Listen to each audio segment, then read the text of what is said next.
What is up, beautiful people? It's Wolf for the Mythos. And Mr. Fish. Hey. Good to see everybody. Now, the one thing about this program is I still haven't perfectly worked out how to share it around after or before I go live. So while we wait for everybody to get in, I'm just going to take a second to throw my links around because this particular software doesn't give me the link until I hit the live button, which is crazy. But At least it's how pretty. are you, my brother? And Uh, this is a guest we've intended to have on for a long time, but our schedules never aligned before, and so this is like a new experience getting to have on this amazing gentleman. well, I appreciate that. And yeah, it's been kind of crazy because for somebody who has a pretty open schedule like myself, I tend to be way busier than I think I am. Uh, but yeah, I'm excited to be here, especially with the topics that we got going on tonight. So, but yeah, it's fun kind of seeing because really, you guys were some of the big ones that helped me get noticed in the community a little bit more. Two of my big milestones are actually because of you. My breaking 100 so that my channel actually can say the Misadventures of Mr. Fish was you guys pushing me through. And when I just came up on my 200, I brought it up and everyone's like, oh, let's push him over 200 too. And now I'm already a quarter of the way up to 300. So I'm excited for that.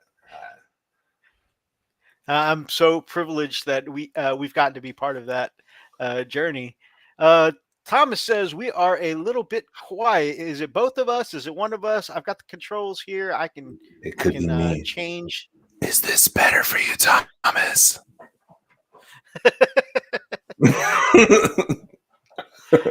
Fish.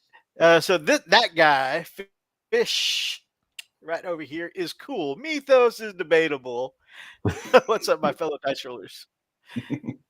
Work says now we got to push you to 500. Oh, you don't even know. I'm excited for that. I've thought about all sorts of different things. One of these days, it'll happen. I'm only 2 years active, and in reality, for somebody who only puts out a video maybe once every 2 months, I can't complain. Oh yeah. Your growth has been actually really nice and steady, and it's really been like a privilege to see. Sexy squared, sup lads. Hey there, my brother. Good to see you. All right. It's funny. All right. See, and I'm smart. I put a little chat box down here because even though I can't see the chat, what's going on right here, I was like, I'll put it on my phone right next to me so that way I can look at it and not just stare blindly and hope for the best. That me. I do the same thing when I'm guesting on somebody else's channel. I'm just like, I need a little.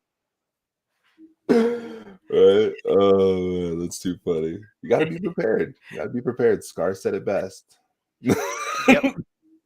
Is that why I need videos? Dude, you need videos so people can see your amazing kit bashing geniusness and your amazing painting ability with things like being able to paint facial tattoos on people. That's just crazy stuff. That level of details I would never be able to reach. I appreciate that because it's dumb. I didn't honestly think that I could even do it on a lot of the things that I do. Some of it's happy accidents that I'm like, oh, I can replicate that accident again. The happy accidents that turn into like a project you're happy with. That's always like, just the best feeling. Like, I made this. That's how those little video game screens were on the scrapjets I've been working on. Like, so funny story. All three of them have been gifts. I actually have a video coming out soon. One of my friends is trying their hand at editing. They're going to school for editing, and so they want to use me as an excuse to fill their portfolio. And I am all for anybody doing anything free for me. So they're working on that. But when I started doing that little video game screen on the little jet, I was like, this is tiny. Like, I have big hands. Like, that little screen is like tinier than my little thumbnail, like pinky nail. And like, I was like, I painted that. Like, I could be, if all this fails, I could open up my own salon and just start painting nails. I just got to learn like acrylics and stuff, and it'll be good. I'll be set. Nice. Can you just imagine drawing little Mario Kart screens on people's That would figures be and the life. You know that there's got to be some nerdy people out there that would totally want that. They've oh probably hell got yeah. the whole thing running, like they just click their nails and it looks like ink, was it Flappy Bird, with the little pipes. You could have the whole scene going. Like the beginning is where like the little Mario sprites are running, and you've got like the Goomba that he's about to jump on, and you've got the pipe coming up with the Piranha plants, yeah. piranha plant. Yep, you can have See? the whole thing going. See, there you go. If we fail as content creators, we now have a business plan. You're on board for this. So Not because I me. have zero I don't have follow the through. creative ability. Oh no, I don't need your skills. I just need you to be, the face and the money and find me people, like that, that's what you do. Like this is sounding a little bit like a different type of service. We're going so back to painting. They all report to me, and I always take a cut. And then when they Right? don't bring in enough money, I go around asking them, "Where's my money?" The feather in your hat keeps getting a little bit bigger. I do have the cane. Okay. See? See, you're already ready for it. You're already ready for it. It's a win-win. He gets the experience, and you get the free editing services. Perfect. Right? See? That was exactly my logic on it as well. I was like, I will totally do it because I was like, I do 99% of my editing like all through like phone software and different apps and things like that. So, which is why I was on like started doing shorts for a long time because it's annoying when you do like a battle report with a friend and then have to edit 4.5 hours of footage down to less than an hour of footage on a phone while you're getting like phone calls and stuff. It reminds me of like the old dial-up days. Like, mom, get off the phone. That's always hilarious. Or the other way around, you go to call somebody and you can just hear the internet through the other side because somebody else logged in without you knowing. Oh yeah, it's literally the worst. So, but yeah, so I'm excited for it. There's actually all sorts of different things that we plan on having in the works and stuff. We've been they're one of the co-founders of our local escalation league that we run through that I'm part of now and stuff. So great people. It's kind of fun seeing that community build and support. Like that's the weird thing I think about it is like it's not like getting my name known out there, but it's like people wanting to help me for the fact that they love me. And that's the only reason they want to do things. And like, it just feels weird because it's just like such a good feeling though. It is, because like my buddy that like has got me 2 of these scrap jets, like I'm like, man, I cannot reciprocate these kind of gifts to you back. But at the same time, he hits me up late at night asking me about strategies for armies I know nothing about. So I feel like it's just like the give and take of the relationship, just being like, I'm using you like a wiki article because you're really good at Googling things. So tell me the things and I will bribe you with gifts so you don't question me hitting you up at 2:00 in the morning about Warhammer. Similarly, it's a weird feeling because like, I love sharing the stuff I paint. And I tend to think that, I'm an okay painter, but I have to admit when I look at my work and where it's been, I keep like one section of my shelf dedicated to like my very first models. That way I can, when I look at that and look at what I do now, it helps me visualize that I actually have become a decent painter. And it still to this day throws me for a loop when somebody messages me asking me painting questions or technique questions. And I'm like, oh, somebody values my opinion on this, or Yeah. my thought process on that. It's like, oh, Dude, it's a good that feeling literally though is how I started when you're using like, contrast paint. It's because of that exact that's situation. awesome. My buddy hit me up and he was like, I'm trying to throw these different colors on this. Like, would this work? And I was like, I've never used contrast paint. And he's like, all right, well, you need to go to the store because I bought you some contrast paint so you can try it. And then I'm going to ask you some questions after you use it. That's awesome. Okay. And now I love it. I mean, it's literally the easiest thing for adding variety to your models like that I've ever seen in my life. For the fact that like I have the most similar gimmick amongst everything that I've ever painted ever. adding any extra ease to that flavor is nice. But yeah, it's weird to go through that like thing where I look at it from like you said, the first model. Like if I actually look at the namesake, so like my whole army I refer to as Metaspores Boys because it's like the Groton charge. And if I look at that model that it represents, Metaspore, it looks like hot garbage. Like it is probably the ugliest model in my entire collection. And that is like the namesake for everybody. I could easily stop, take and touch it up, do all sorts of things. I've already stripped it once because when I first got into mini painting, I didn't know about the whole humid thing and like distance.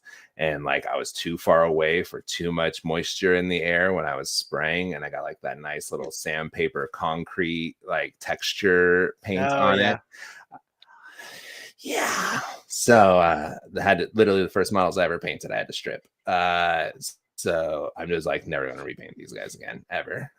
But it changed my entire army because of that. Like, I used check transfers on my first guys. They had like bad brown bases with like, sawdust and brown with glue. Like that was it, now like all my axes are bloody because blood axes, and I have a terrible meme army, so I might as well go for the full memes.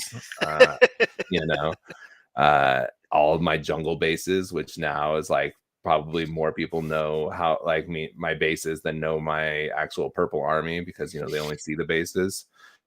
And like and little things like that. I named everybody after that.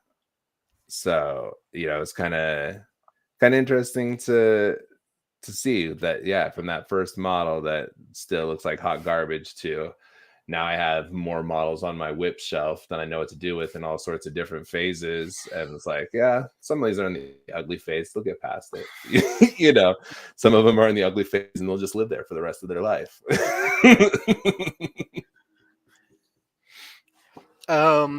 Keegan says, Mythos, you should wear a pimp hat next show. It's funny, I don't know where it is now, but I actually had a pimp hat once upon a time. And there's a funny story that goes with both the pimp hat I had and this cane here. So when I was a safety manager at a company, one part of my job was, throwing these big monthly safety meetings. And every once in a while, when we'd hit a safety milestone, whether it was another year safe, and the parties got progressively bigger, the more years that we managed to get that safe work award. So, we do little things for people and other kinds of milestones like that. And, the cool thing was that we got to be like myself and the training manager. We got to be kind of the party planners for these meetings.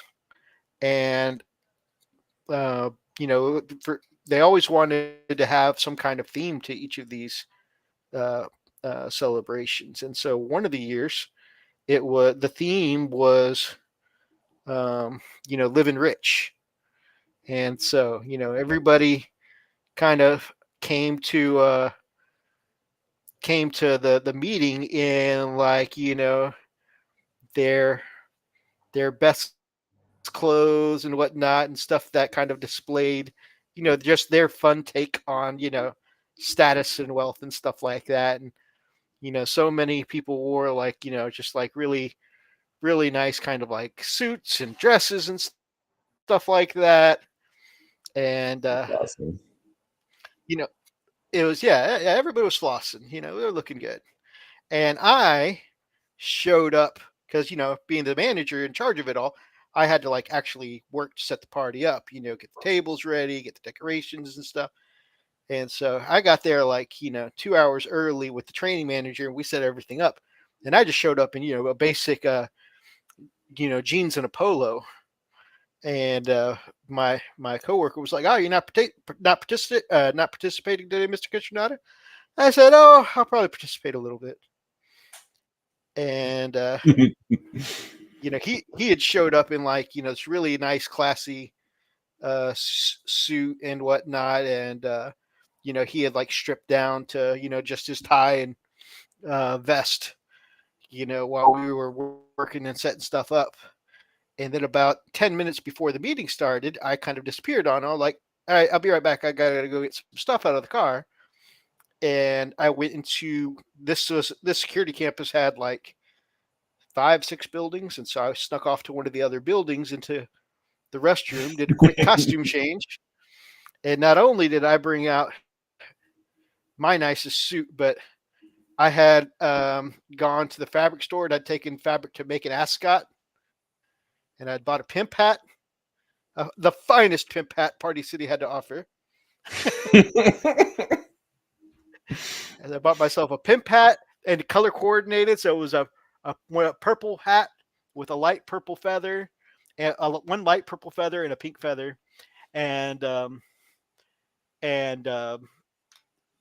fabric was crushed panay that I'd looped into an ascot. And so I left my white shirt unbuttoned, like down to the chest, and had the ascot poofed over it. That's amazing. And I bought the hat and the cane just for this occasion, and the ascot. And I made sure we like the building we had the meeting in.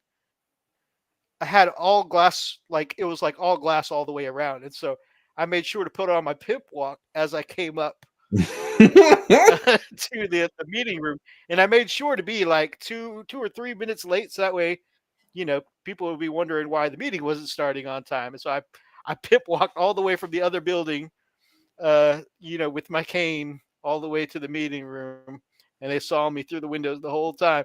And man, I got the biggest thunderous applause when I came in, because I guess at work I usually play, the straight man, and they don't usually expect that kind of tomfoolery from me.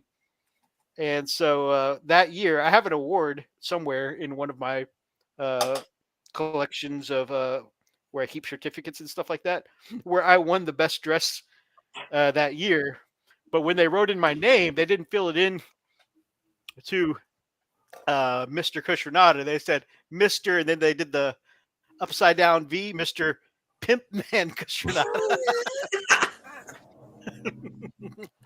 Pimp Man Cushionada. Cool. Oh, that's so awesome. I love that. It was so cool that my employees voted for me. I wanted to get a rise out of them. I didn't realize that they would get that excited about it. Right? Who took my dice says straight pimping. That's right, baby. That's how we do. I got that Cat Williams going on, y'all. Bam, pam, pam, sans, bam, pam, pam, sans, bam, pam, pam.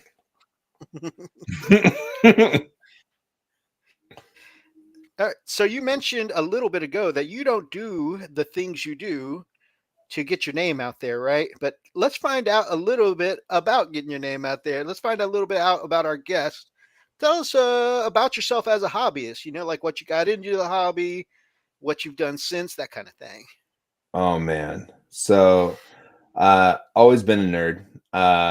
Like my dad got so I grew up in Washington State. So when Magic the Gathering came out in the early 90s, like we were some of the first people to get our hands on it and stuff. My dad grew up in Seattle and things like that. But we grew up on the other side of the mountains. And so like back then when it was just like 8 and up, so like from the time I was like 8 on, like I was playing games along with them and stuff, his old Dungeons and Dragons and things like that and stuff. And then one summer, me and my buddy, there was a local card shop that had these gaming events going on for their summer where it was like 1 or 2 Saturdays a month, and they would basically open these expensive games so that you could test them out and see if you want to buy them or not. And one of the times we went, it was Warhammer Quest. It just released, and so we got to play there, which was funny because we were probably like 12, like hanging out with a bunch of people that were definitely probably my age now. And we just had this blast. And my parents found out about all the different things with it, and they surprised me that year for my birthday because I'm a summer baby. And they surprised me with Warhammer Quest, which I actually still have some of the pieces. It's unfortunately died a horrible death over the course of moves and X's and things like that. And so like that kind of all got me into it. But then after that, it actually started around 2019. We were visiting some friends, and right as we were literally getting ready to leave this house to drive home, like an 8-hour trip home, my buddy says, "Hey, when you get home, you should look up this game called Gaslands." And I was like, "Okay." And so I look it up, and it's basically, Mad Max on the tabletop with Hot Wheels. And as somebody who played entirely too much Twisted Metal as a kid, I was like, yes, I will play this game. I hate to cut you off there, but speaking of Twisted Metal, did you see the trailer for the show? Speedwa? Oh, for this game? Yeah. Dude, isn't that the game? Yes. It looks so good. It looks like Orc Twisted Metal. It looks so good. It really does. It really does. Like our teen has been playing Shoot His Blood and Teeth with me.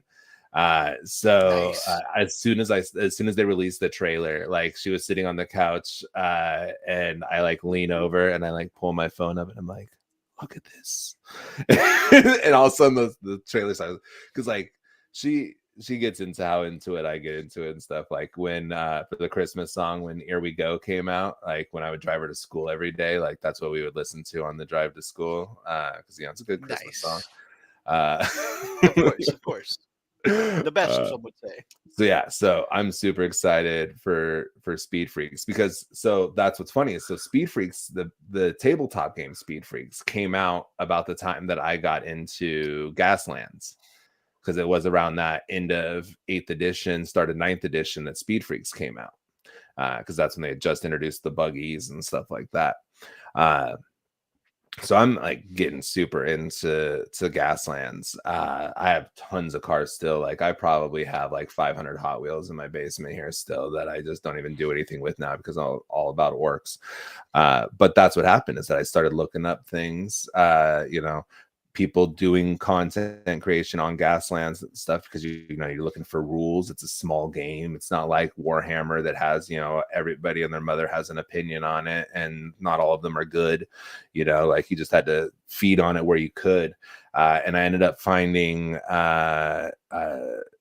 Dreadwalk Gaming, one of the war bosses of the apocalypse, and he had done a Gaslands video and had just done a deal with Ramshackle Games to get Orks made in Hot Wheels scale.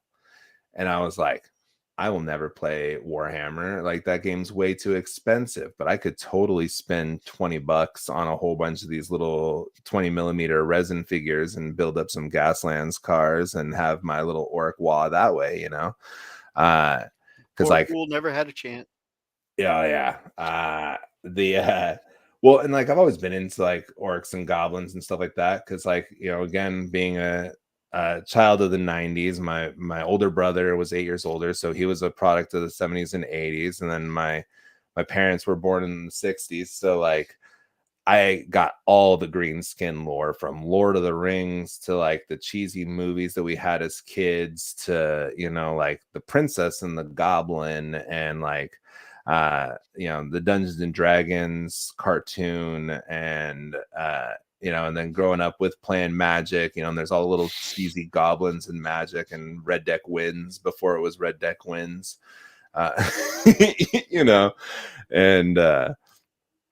so I've always loved that. And so I was like, cool, I'm going to get in this. And I was like, well, since there's some of these are Warhammer related, like I'll look into the lore. Like, let me look into the lore about the Speed Freaks and things like that. It feels like it would fit perfect with Gaslands. And so I started building some cars, and I made like a little Hot Wheels scale Boondocka Snaz wagon.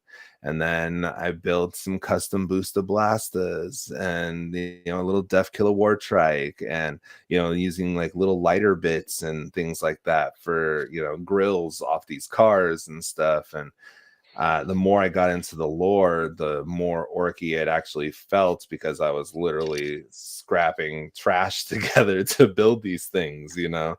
And then I became friends with a few of the different shop owners in town, and one of them got really into Gaslands with me, and he loved all my stuff. And he's like, you know, if you're into orcs, like, you should play Warhammer. And I'm like, I'm playing orcs in Gaslands because I don't want to play orcs in Warhammer. The hobby's too expensive.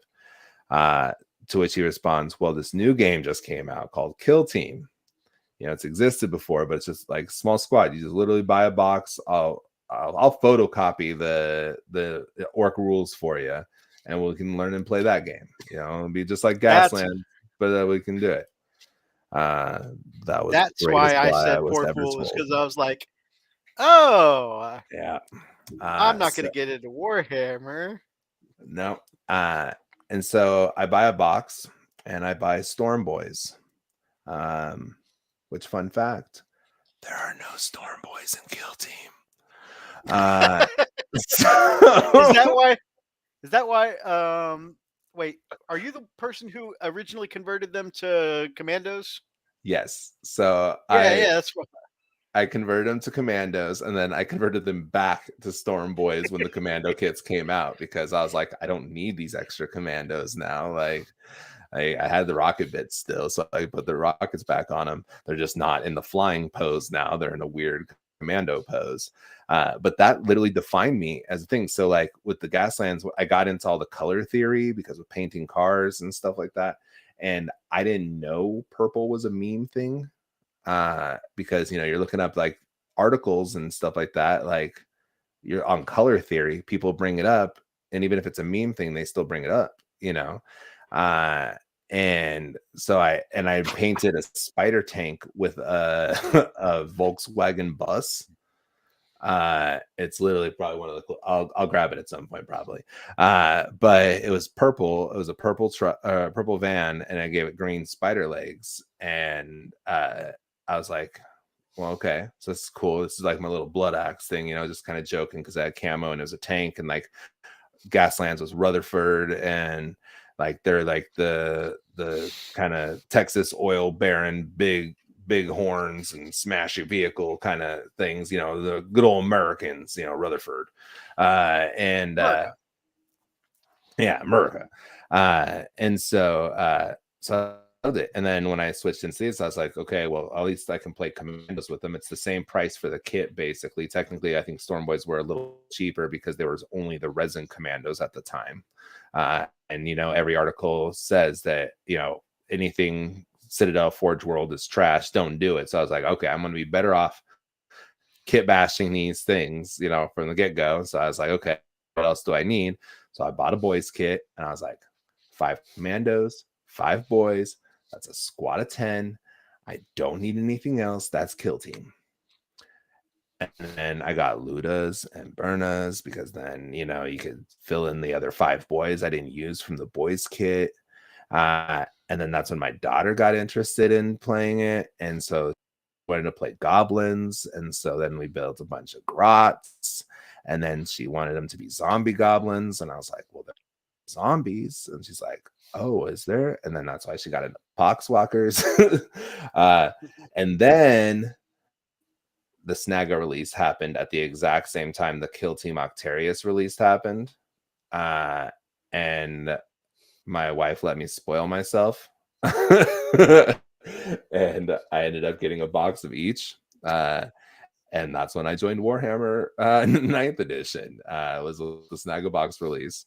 And it's just been an uphill climb ever since then.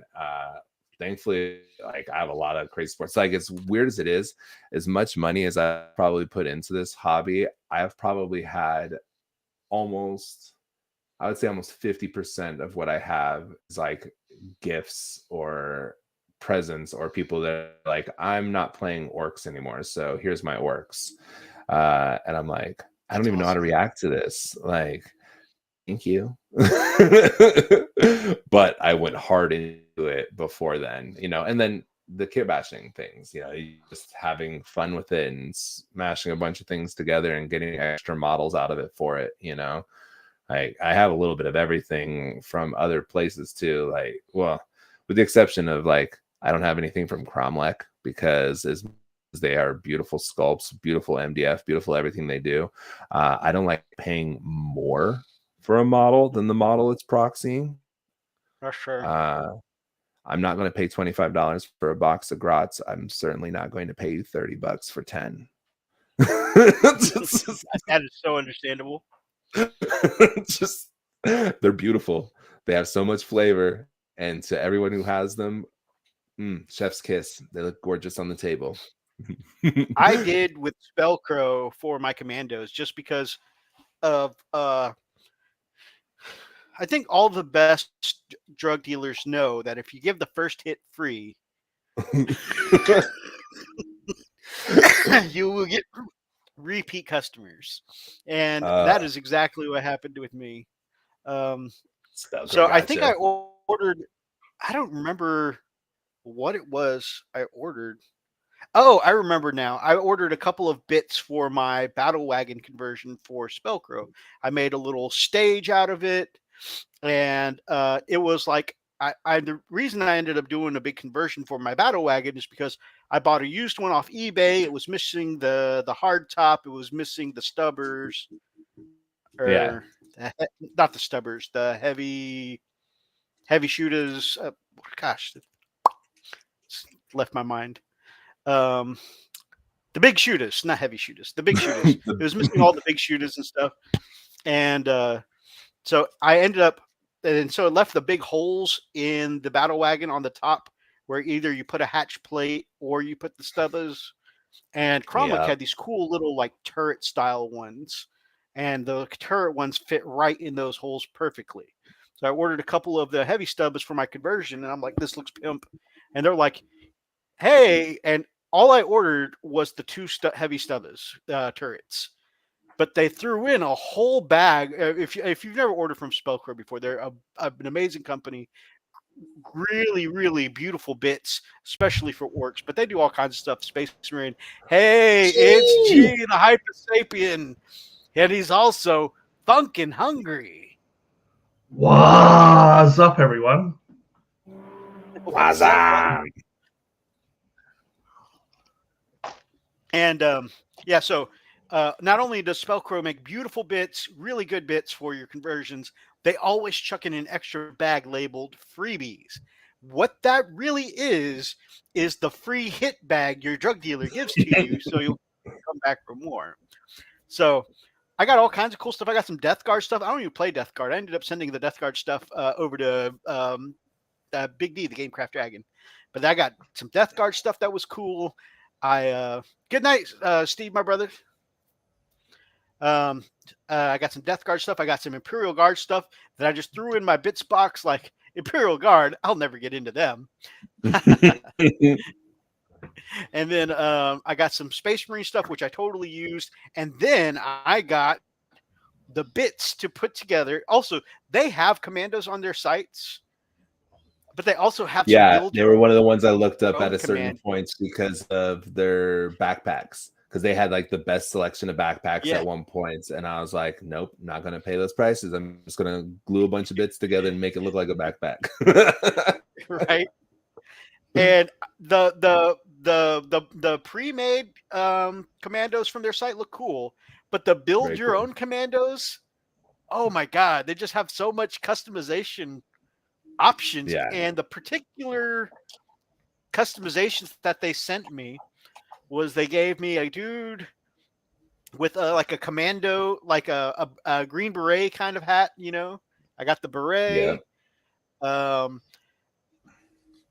I got a dagger that was reverse grip, huge chopper, but it was like reverse grip, like a big Bowie knife, but it looked like it was chipped out of stone and rope bound for the handle, and it was like a sharp piece of pipe in the other hand, and also a revolver for the shooter, like a big ass revolver, that looked like a big ass magnum for the shooter. I was like, oh my god, And so and of course, you got the legs and stuff like that. And the torso was not one of the backpack one. It was one of those like stalking in the jungle with just like a thing of rope coiled around their torso, like Rambo style. Yeah. And I was like, this is the coolest commando ever. And what's funny is if you buy the build your own commandos, they come in sets of 3. This is how genius they are. So they come in sets of 3. You can't play a squad of 3. So you have to order at least 2 to get a squad.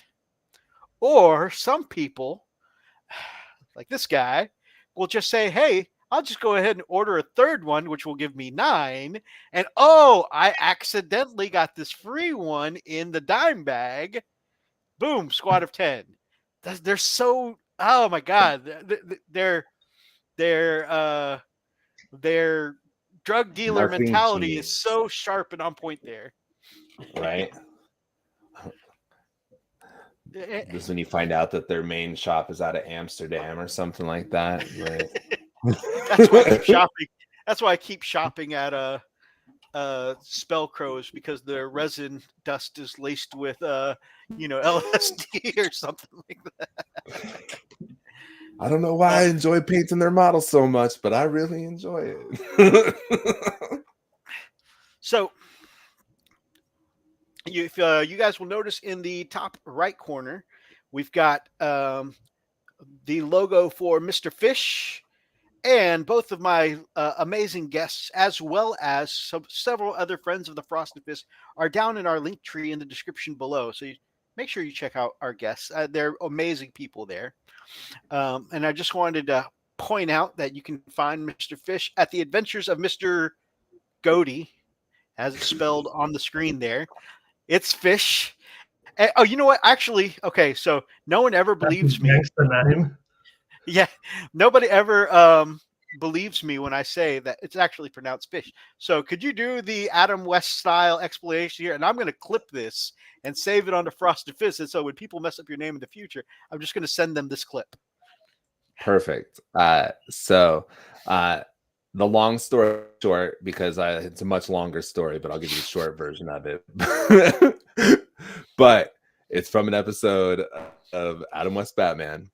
They're looking for Egghead, as played by Vincent Price, who one of my favorite voice actors in the history of voice actors. And Robin has a business card, and he says, "This says Ghoti Oafs, Batman. I know Oafs is French for eggs, so it has to be Egghead. But what's this other word? Ghoti? Ghoti? Gotti?" And Batman's like, "That's fish, Robin." And he's like, "Fish, Batman?" And so they go to the bat chalkboard, and he flips it over, and he's like, "Fish, it's phonetics." And he writes out GHOTI, and he says, GH makes an F sound, as in rough.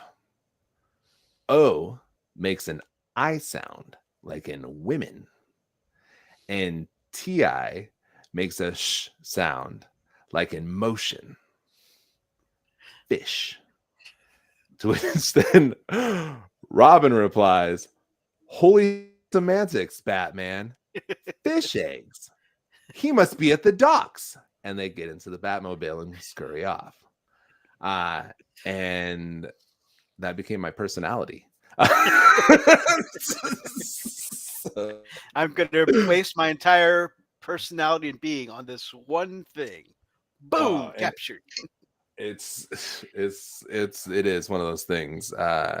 Because so, and then the longer portion of that story is why I became who I am. Is all because of a laser tag place called Laser Quest that we had when I was a kid. We had just watched a huge Adam West Batman marathon, like Sci-Fi Channel, or like one of those channels like that when they used to do the crazy old Adam West marathons. Maybe it was TV Land back when it was like Nick at Night or something. I don't know. TV Land or FX is good for that. Something like that. So we went to what they called the lock-in, which was 6 hours of gameplay. but you went in the middle of the night. So it was like from 11 o'clock at night to like 5 o'clock in the morning. And you were just locked in there. They couldn't let you out or anything like that for like, like rules. Because, there's mostly children and stuff like that in these places. And so I wanted to have like a unique name. And I was like, I want something good. And I was like, I know there's a bunch of Supermen here. Cause like there was like Marines there that like come there to play and stuff. Like I live in Spokane. There's like Fairchild Air Force Base. There's like the National Guard. Like there's like Army training bases, like fire department bases. Like there's men in uniforms everywhere in our town. And so they show up to these things too. So I was like, I'm going to be Mr. Mixoplex. Because that's Superman's real weakness is magic. And then being like 10 or 12 years old, I was like, I don't know how to spell Mixoplex. I would know how to spell it right this minute. Yeah. And so I was like, what about Mr. Fish? And my dad being, the person I get my nerdy personality from is like, do it. And so I have to explain it to the guy as they give me like this little tag thing to like, so I could like buzz my little collar all night long, and then it's Mr. Fish. And then, the first event's over and like they call my name and they're like, Mr. Ghoti. And I was like, it's pronounced fish. And like I go and get it and they're like, what? And I explain it to them. And then they're like, that's crazy. And then the second event was an Iron Man event, which was basically 1 second downtimes, and in a laser quest, like a laser arena, 1 second downtime with a fast trigger finger, because us 90s kids have pretty good weasel fingers when it comes to video games. Right. I shot like 1,500 shots in like a 20-minute time period. So I got first place, and at the lock-ins, if you got first place, you got a year membership to the place. That's why you went to these things, and basically gives you discounts and swag and stuff like that when you go to these certain things. So from that point forward, like I tagged as Mr. Fish. They were like, they like knew me. Like overnight, I became like this child sensation because of all this stuff. And then my friends found out about it. And around the same time that all this happened, another movie came out known as Half Baked, where Harlan Williams goes to jail for accidentally killing a horse by feeding it popcorn. And I was voted by my friends most likely to accidentally go to prison by feeding a horse popcorn. And as we all know, when he shows up in prison, they call him Fish. And so I was fresh fish to my friends, which then found out about me being Mr. Fish. And so then I became Mr. Fresh Fish, which then evolved from there. And that is why it is my supervillain persona that has then followed me through my entire life. Because I was like, oh yeah, it's the start of the internet. Like MySpace was just becoming a thing. Like nobody would have Mr. Fish on there, but like I'm a Josh born in the 80s, living through the 90s. I know more other Joshes than most people have like family members. So like there's a lot of us out there. So I became Mr. Fish everywhere. And then as I became a content creator, I was like, oh, people are actually going to have to say my name. This is a thing. But then, it grew. And that's actually kind of how I found the communities that meant the most to me in all of this as well. Because there's like the people that are like, are you just yanking my chain? And I'm like, yeah, it's a joke. Like that's the thing, is it's just who I am. Like it's a terrible joke, but it's me. And they're like, okay. And so like there's people that years later, like I've followed them and they still say like Ghoti all the time, and I know when they're making jokes about it and when they're not making jokes about it. Like there's other people that are like, no, you're never going to be Mr. Fish, just change your name, change it to Fish, spelled fish. And I'm like, no, because they don't realize there's also a Mr. Fish that actually exists in the Warhammer world that I didn't know existed in the Warhammer world, that apparently does like NFTs or something like that. Like Warhammer NFTs, which I don't even know how you make Warhammer NFTs, because like Warhammer sues everybody that uses their image, right? Like, so like, I don't know. It's a good question. It's a good question that I don't have an answer for. So yeah, so Mr. Fish spelled horribly because I'm a nerd, and it followed me throughout my whole life. It followed me so much through my life that like even my this is my hobby sweater that I wear because like it's cold in my basement. And my wife, I don't know if you can see it. Let's see if we can twirl it around. Yes. Like Nice. Is that the so. Nightmare Before Christmas swirl in the background? It is totally a Nightmare Before Christmas swirl for the background, because to tell you how much of a nerd I am, like all 90s kids, I was hopelessly addicted to everything Tim Burton. And when our daughter was 7, maybe 8 years old, she had a Nightmare Before Christmas themed birthday party, and one of our friends made her a custom jacket. And I was like, I've never been jealous of a child before. I was like, that's really the coolest thing ever. And they're like, well, it'd be weird to be an adult and have like Joshy on your jacket. And I was like, yeah, it would be weird. Why don't you put Mr. Fish? And so my wife actually got it made for me as a surprise. So like I opened up a Christmas present and there was a really nice jacket. And then when I turned it around, it had the thing because the kiddo had the Nightmare Before Christmas. I was like, yeah, of course I want the Nightmare Before Christmas. That's really cool. I'm pretty sure I have like a Jack Skellington somewhere up on my shelf as well. Like I like Nightmare Before Christmas Monopoly sitting over there too. So, Nice. but yeah, I'm horrible. Like if I probably have fallen in love with everything that is like the weird subculture, pop culture stuff. Like, you know, the things that showed up at Hot Topic before Hot Topic was a cool place to go. Like, I'm pretty sure I still have a Johnny the Homicidal Maniac comic somewhere. Like, do people even know what it is anymore? That's such a Hot Topic thing, though. I'm gonna be honest with you on that one. Like, as a 90s kid myself and fellow Hot Topic kind of guy, I have no idea what that is. It's because they tried to kill it fast. It was because it was written by Yonan Vasquez, aka the same guy who did Invader Zim.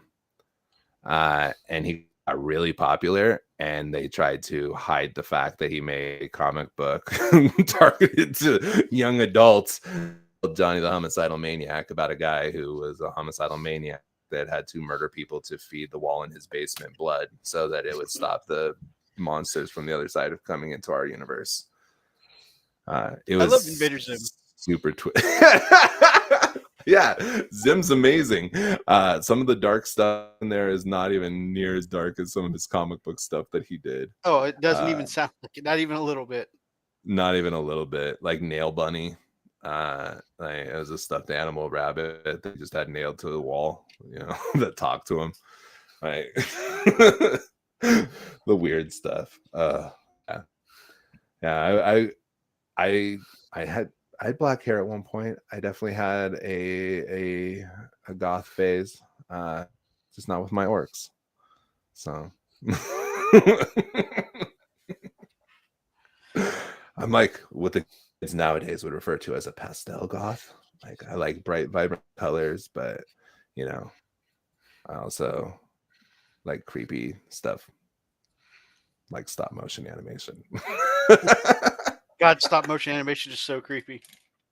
It's because it hits the button. It hits the what's it? The Creepy Valley, Uncanny Valley. Uncanny Valley, yes. And one further past that hits it for me even harder is claymation. When it's like good bad claymation, when it's like when they do the weird things for it, like there's no reason for his face to just melt off like that, but his face is melting off, and they took the time to sculpt his whole head melting. Like, why would you do that? Yeah, that's just the resin giving you the I mean, that's possible. That is possible. Yeah, that's the LSD resin. Right. G, my man, what you working on tonight? Good to see you, brother. I'm sorry if we ignored you a little bit. Forever. We went on a tangent there. Yeah, so next week, kids, you learn what Hypersapien is next week. So stay tuned. Right. If you want to go into the backstory, man, I'm here for it. Does this look familiar, sir? It does. I was wondering. I was actually gonna say you should be using that, but I guess yeah. One of my favorite YouTubers I saw did a really great looking work with it, so I was like, I got to try it. Yeah, there's this weird thing about Striking Scorpion. Like, I will never paint it on a Marine, but like, it's a beautiful color on a skin tone, right? So I've just been working on my happy little orc friends. I'm starting to get a little family going. There's another little guy around here somewhere. So is the Beast Boss is the Beast Boss the mama of the family? It's got the crazy hair. Yeah, that's like when it just wakes up and he has to go make some eggs in the morning for all the kids. So I was working on this, and then because I've been trying to get back onto doing the review of the 40k orc miniature range, and I built them, so have to slap some paint on it. I was actually trying to move away from beast snaggers because I wanted to play, like orc in a mega war boss in mega armor and a gas skull sort of list. But yeah, they're still sort of sitting there needing to be finished. But yeah, I'm fairly happy with them. I didn't take as long as I normally do, but then because they're so busy, they have taken quite a while anyway. I mean, look at all the parts on this one, like all the little bits and pieces. Even if a lot of the elements are bone, metal, like fabrics, like fur and pelts and stuff, is still just a lot to do. And he's not much like better really because his backpack is just full of all these like bits and pieces. So the only one that I've kind of finished and didn't take that long was this little guy. When he first came out, I always thought to myself, that I love the claw of the Beast Boss and the idea of the Beast Boss. And it just has a whole if any of you fellow video gamers out there, to me, like he has a very Monster Hunter aesthetic, but I just thought he was a little ostentatious for my taste.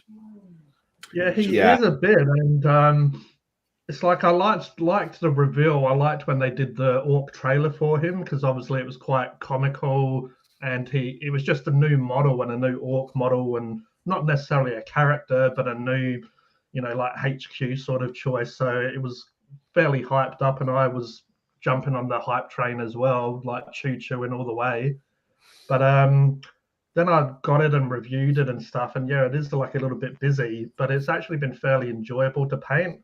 I did have a lot of sub-assemblies at first, and in the instruction manual, they do even tell you to basically do a sub-assemblies because some of the elements, when you stick it on, it's really hard. I mean, normally with Games Workshop stuff, it's hard to get to areas when you stick it all together. But this one is like especially hard to get to like the skin once you put on all the pieces. But yeah, I guess because when you work on a model, you sort of build a relationship with it in a way. Like even if you don't necessarily like the model, maybe at the beginning, it's like once you work on it, you you start getting attached to it without even sort of realizing. And I've just kind of, I guess, just enjoy or just like all the busyness now, just because I know that busyness is a lot of hours and like a lot of blood, sweat, tears type stuff that you put into these models. That makes sense. But yeah, he definitely is busy, but it's just like I've never really painted so much bone. Like even if you paint skeletons and stuff like that, I think it's because these bones kind of have texture to it.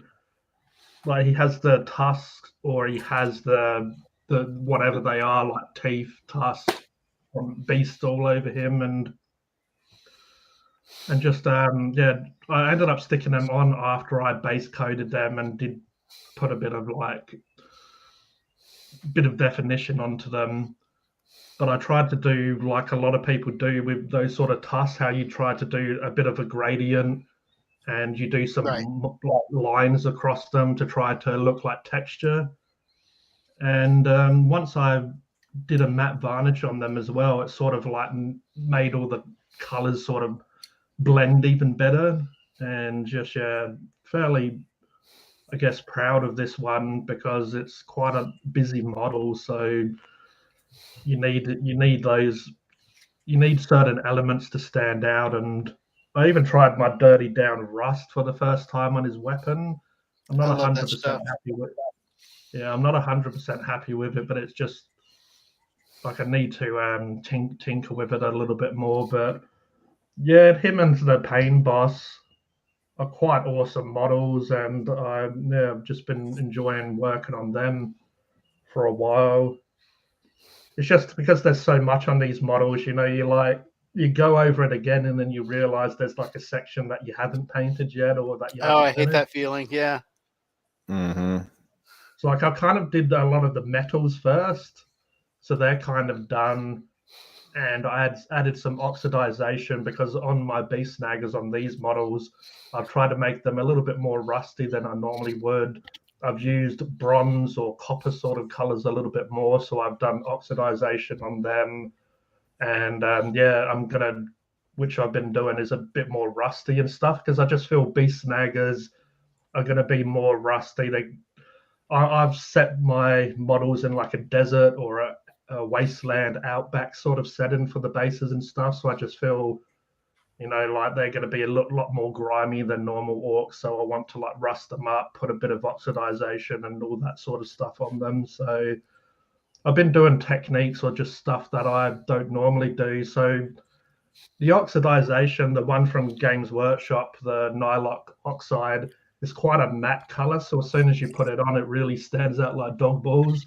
Like it's just like it's because it's so matte against like the glossiness or the shininess from metals. It does really stand out. Wait. Let's back up. You can't just say it, skip over it like you did say it. Also, since you're talking now, I'm going to put up your design. Boop. Now we've got Hypersapien in the corner. Okay, did you just say it stands out like dog balls? It does. It sure does. Well, I mean, really it makes sense. Why? Can't say that. What is so? What is so false? Do you just go around noticing dog balls like I'm? You can't help but notice dog balls. So when a dog walks in with some big old balls, you just can't help but notice it. That's why I'm saying it stands out. It's not. It's like you. The dog's over here, and I'm looking this way, and you can still see it in your peripheral. You know what I'm saying? You're not even. I'm but you're laying down, G. I understand. Like that's why they stand out. It's like you could have like tunnel vision, and somehow the dog's like 20 foot behind you, and you still somehow it's in your peripheral. True. And I can't say stand out like orc balls because that's what I should do to Gazskull. I should put a couple of big old tennis balls hanging down. That's what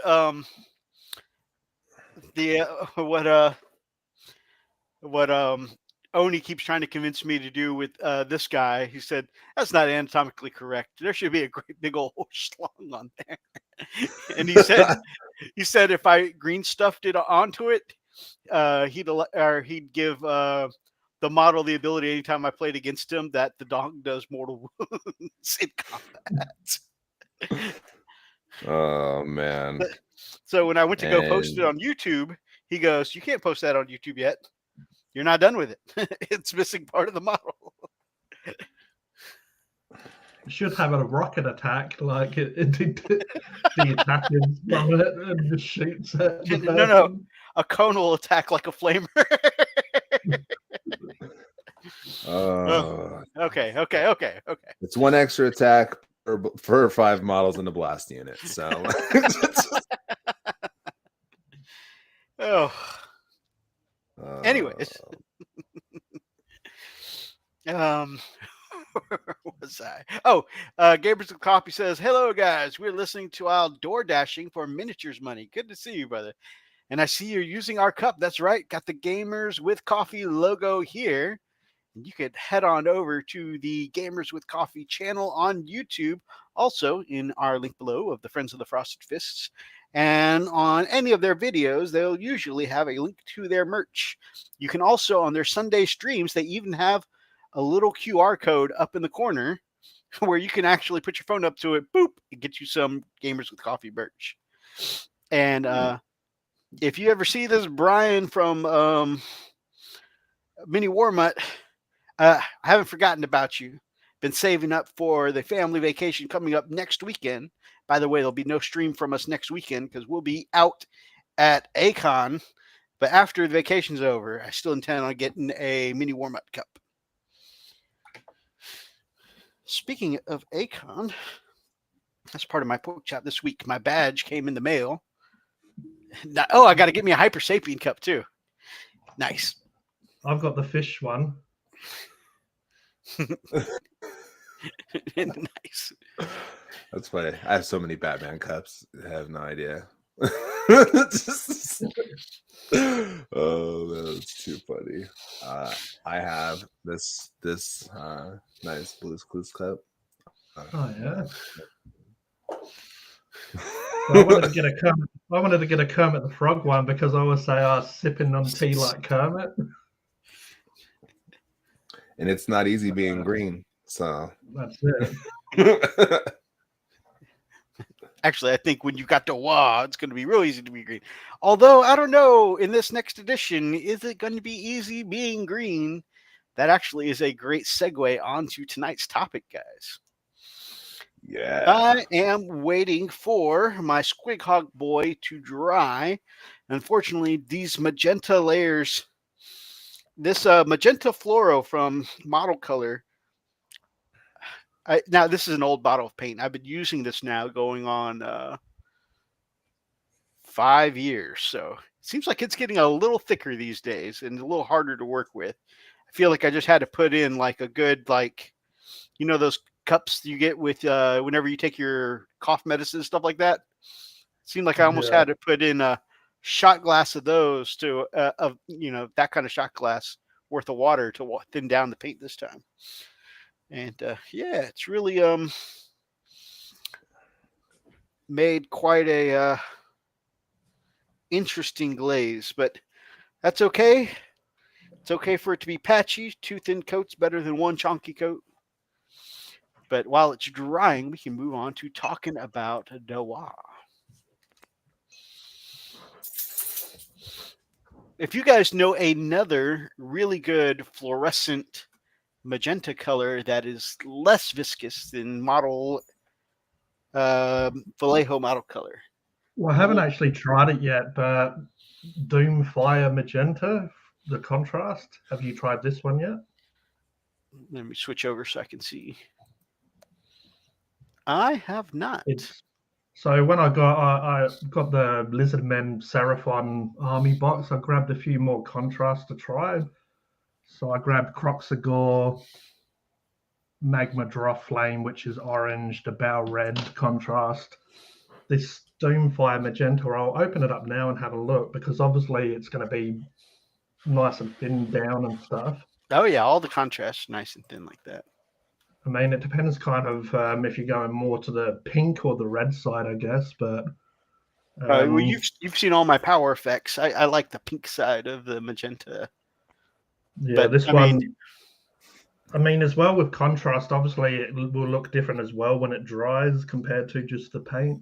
Oh, absolutely. My pink is Candy Pink by Apple Barrel, 50 cents on sale. Nice. It does look a little bit more on the red side, but it might look different once it dries. I love Apple Barrel. I think most of my like basing and terrain are all done in Apple Barrel. There we go. Faction focus, the Orks. The Orkses. Now, let's see if I can get this on the first go. Screen. I understand. Y'all don't pay attention to all the prawns I got open. Not that tab, no. I don't want the tentacle prawns to get me demonetized. Okay, looks like it came up on the right screen. Nice. All right. Lucky Lucky for me. Actually, I'm going to switch over. Okay, it is the main focus. Okay, cool.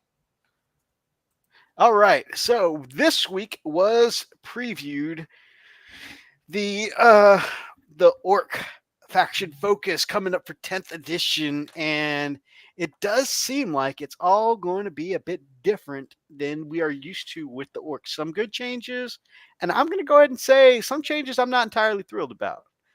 I know Fish and I, we've been talking for a couple days now on this. G, have you had a chance to really look over the faction focus? I had a quick glaze over. I haven't really gone into too much.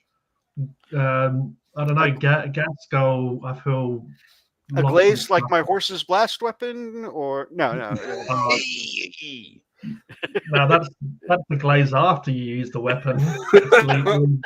Leave the glaze on everything. Oh, I don't know. Yeah, Gaskull, it seemed like lost a few things that kind of made him. I think is the thing I'm most upset about. Is Gaskull lost a lot, but it's really like it's I'm not gonna lie, it is a huge nerf, and everybody says don't look at it as a nerf. It's he's got a different role. But the annoying thing is, I wanted to use Gaskull, and I'm actually painting him now because he needs to get done. But yeah, it kind of like it kind of made me a little bit salty because like I've been wanting to use him in the games for so long because I know how beastly he can be. You go back on then they take away some of the good stuff. Yeah, it is definitely a paradigm shift, but and I get that it's supposed to be a paradigm shift, but apples to apples, what Gaz was to what he is now is not the same. Didn't they buff up like Gilliman a fair bit? So he's got like a glow up, and then Gaskull's kind of got a glow down. Oh yeah, Gaskull got covered in the glaze. oh yeah, we're gonna get into all that, and you know what? There's a lot of negativity around 8th edition right now, so I'm gonna try not to be too salty. There's a lot of things I am happy with, and in general with 10th edition, I'm happy, and I'm aware, and we'll talk about all this. There are reasons for a lot of the nerfs that we're gonna talk about. It's just it doesn't sit right with me, but I understand where a lot of it's coming from.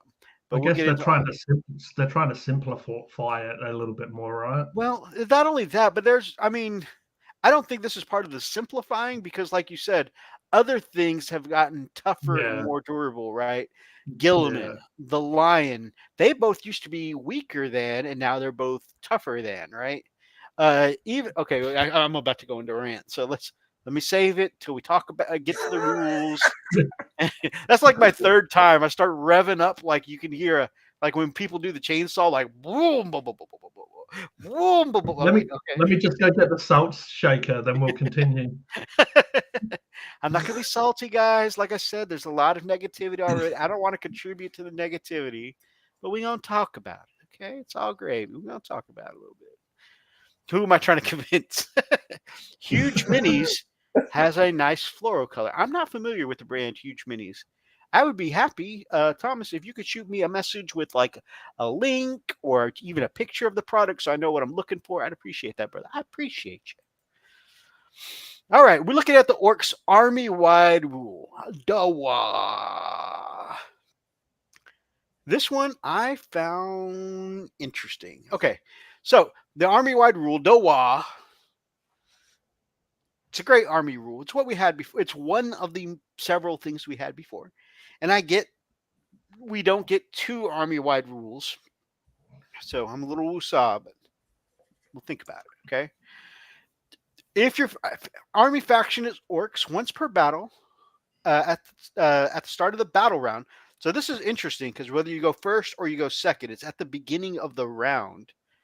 So like even if your opponent starts, you got to call it right away, which is interesting timing wise. I think we're used to calling it in our own turn. So I think that's just going to take a little training to remember to call it at the round beginning, top of turn, whatever, right? But that's all right. But at the beginning of the battle round, you call a WAAAAAGH. If you do, you get these 3 buffs. It is 1 round only now. There's no longer 2 rounds of WAAAAAGH, which is, again, interesting. You get to advance and charge, which is pretty good. You get to add 1 to the strength and attack characteristics. So we had the attack before. The strength is like they mixed, it's what we had before. And you get the 5-up invul save. It is no longer a 2-turn invul save, 5+, then 6+ is just 1-turn invul save. So that's okay. Like, maybe, I felt when I was playing against, in friendly games, like against, Freak or whatever, having 2 turns of invul saves for free did seem a little oppressive sometimes. But when you only have t-shirt saves, I guess it was necessary. We have more than that now. I would like to have the invul save, but it's one of those things I'm not mad about it, like, is a 2-turn WAAAAAGH better? Obviously. Is this still really good? Absolutely. Is it going to take a little getting used to calling it at the beginning of the round? Probably. What do you guys think? So I have a few different things about it, and I'll definitely play devil's advocate because, in my opinion, it's not as good as our current WAAAAAGH, but our current WAAAAAGH isn't what we started 9th edition with. So we didn't get the invuln save until the big meta watch update where they dropped our points and stuff like that. Because like we had it at one point where, like, I want to say like some of our characters got like a 50-point boost because of how powerful they were on the table for a hot minute. We had to pay the extra point for Choppas, just because they had a -1 AP in a world of AOC with the Armor of Contempt where we didn't. So they gave us the invuln save to be like, we're sorry. Like, like here's something for you. That's fair. So we didn't have that initially. So that's a win to me. If some of the things we'll see down here in the future, but like if all of our boys are 5-up saves now, because like that looks like a running trend on a lot of these data sheets. And instead of invulns, if we have feel no pains, which yes, invulns are technically better because you don't have to worry about taking the damage. You're just sloughing it all off. But feel no pains feel more orky anyways. So I like the idea of just spitting the bullets back out. And then I'm fairly certain it was just +1 attacks. I don't think it was strength and attacks until they also did the invuln update on the WAAAAAGH. Right. So right there, that's 50% profit right there that we're maintaining from the beginning of 9th edition. We're still maintaining a little bit of profit there. The big one for me, and this is the one I know that's going to have a lot of people, is like, first of all, not having the speed WAAAAAGH. Like that might be a detachment rule for later down the road or whatever, but right now we don't have it. But all orc units are eligible to declare a charge in which to turn they advanced. That's huge. Cannons, dreads, stompas, can now advance. All the buggies. All the buggies that got the ability to shoot and advance without penalty can now shoot and advance without penalty and then charge. Which makes me a lot happier about this 3rd scrap jet that I'm building because they do. I want a scrap jet so bad. They're so good. Like, especially for the points. They're only 100 points and stuff. So, but like me, when I was playing last season of our Escalation League, I had 3 Def Dreads that rode the whole league with me.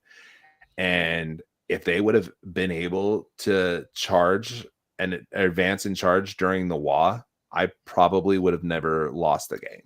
Because those early beats of being able to, because dreads aren't that fast, but with our WAAAAAGH ability, like, you add 12-inch, well, we'll get into the here we go thing later, But having the reroll on charges, if I would have had that advance with it, that's anywhere from 6 to 12 inches, followed by up to 12 inches. A 24-inch gap on the first turn is not that bad for an orc to close in on. You know, like especially if we go second, ooh, that's even better. You know, but that's the other thing is that so this is what's going to create some weirdness with this is that because it's at the start of a battle round, that means every time that we go second, we're going to have to actually decide if this is the turn we're going to push forward while getting punched in the face. Yeah, and there's a lot of times that's not going to work out. You're like, I'm going to push on this flank, but then a bunch of damage comes in and that flank doesn't exist anymore. Right. Now, people that play, very few people play it, but the people that do play it love it. The big mech with the KFF, he's got a 6-inch bubble that you can pay 2 CP to pop it to a 9-inch bubble that jumps it from a 6-up invuln to a 5-up invuln. If we not having to pay 2 CP and an 85-point commitment to basically start the game with that invuln save, like that's huge. Like there are certain armies that if you tell them that I get a 1 in 3 chance of you not killing my models, they don't know what to do first turn. Like especially Tank Commander Astra Militarum, Tau, when it's just a bunch of the robots in the back standing on the line, you know, and stuff like the breachers and all them, they don't know what to do when you can actually save against those -4 AP, which all that's getting changed anyways, you know. It's true. So because it's supposed to be less killy, like you bringing up the Gaz thing, we'll see, you know, we'll talk about that later. But like the reason why he doesn't have the cap on how many wounds he can take anymore is because statistically he won't be able to take that many wounds in a turn anymore. Right, you right. know, And like, everything is less killing. I think that's why I'm not too upset about only getting the 1-turn WA, because not only does it bring down the survivability just a smidge, but it more brings down the damage of a 2-turn WA. And I think the way they're reining in damage, it's an understandable adjustment. Oh yeah, because there was definitely more than once where I called the WA based on what was coming in the second turn of the WA. Like everything that would move on that first turn was just like distraction stuff. Like I mean, honestly, that's how I'm planning on playing the tourney when I go on Sunday that I'm going to. It's like I have a bunch of guys that when I call the WA are just there for you to deal with until like my bigger, more scarier things come in on turn 2, turn 3, and then they just get to clean up with the bonus to their strength and attacks and stuff. They don't have to worry about making the charges because you came to fight me. You know? And so like I definitely like the whole charge mechanic is why I love Blood Axes, because of our ability to fall back and charge again. Like my whole play style has revolved around that so much. Like as well, you can tell because of like, you know, the scrap jets, the knob on smashes squigs, the ramming speed with the dreads, you know, and killer cannons. Like I love. Oh man, I hope we keep ramming speed. And if we don't have ramming speed, I need it built into models. Like if I need it on things, like because yeah, ramming speed is probably the best strat. Like because we'll see some of the ones down later. Some of the ones that we have are similar to the ones that we have now, but they're just different enough to be annoying. Like that I have to rethink things. Like I like them. I appreciate what they're trying to do, but they do piss me off deep down inside. Speaking of things that are different but annoying, actually, I'm sorry. I was about to jump again, getting excited. Gee, what are your thoughts? Well, yeah, it seems fairly similar, but obviously there's some differences in there. And I mean, I'm still sort of, as I said, I was like constructing a list where I was probably going to be lean more into Goths and using Gazgol and, you know, like playing with more Boyz. I wanted to use some Mega Knobs and stuff. I've got like a couple of trucks and a battle wagon that are still in limbo that I want to pull out. And it's like, it seems like a lot of that will, yeah, work pretty well for me. But as you said, that we've lost the turn 2. I guess I need to see like more of the rules overall. It's going to be good when the codex comes out just to see how everything works properly. Like the whole new edition is going to play differently. Absolutely. But I feel like until the codex is out, I can make more decisions of how stuff's going to work, because obviously they're going to change stratagems and they're going to change a lot of different stuff. And me having such a break from Warhammer, when I came into it, a lot of the stratagems and stuff was what I got a little bit overwhelmed, or was like a little too much in the way of rules or stuff to do, because obviously they had different ones for different clans. I guess I'm not cemented in, because I've mainly just played my beast snaggers, and I did use I believe I did goths, and I've done snake bites with them, because they sort of a lot of the rules seem to work quite well with snake bites. Yep. But but yeah, as I said, I haven't really done this goth list. It's like I'm not cemented of what clan. Like, I'm not one of those people that just want to use one clan or just happy enough. Like, basically, as well, I've got enough models that I can adapt to any sort of change in rules in a way. Like, I want to do, like Mr. Fish was saying before about the scrap jets and stuff. It's like I've got all of the buggies and stuff that I want to play with and build and paint and stuff as well. So I want to either do a speed war, or I want to just use them in obviously different clans, or just try them out. Because when I did my beast snaggers, I did have the squig buggy, and I've really enjoyed using the squig buggy with its different types of attacks. And it's just like you guys was mentioning before, like the speed of being able to get in close with that was pretty deadly, when depending on who goes first, and just depending on the roll of the dice and all the stuff that comes with Warhammer. But I still really enjoyed using that. So it's just yeah, I definitely am keen to try out different buggies and just see which ones work with different rules that I might use, or different clans that I might use.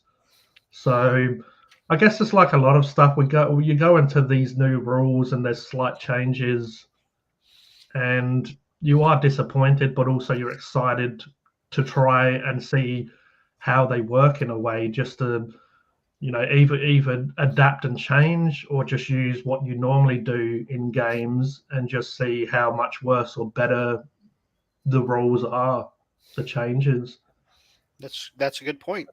And you brought up a really interesting point that a lot of people haven't really talked about, is that for all the people who are upset that there is no speed wall at the moment, there's the other flip side, that hey, that's going to change the way some of these play. Kind of like Fish was saying with the scrap jet, is that okay? All these things that were units that were really good for a speed wah, now using the physical wah, that's going to be a nice little change. So we're getting an attack from a little fish. Little fish.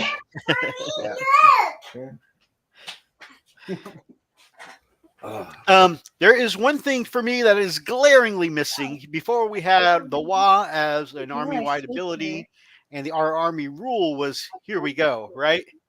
And as alluded to a minute ago, here we go is now a stratagem, which means you're only going to be able to, here we go, buongiorno, esta nation.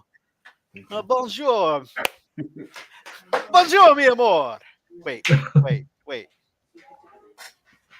No, I meant it. Good to see you, my friend.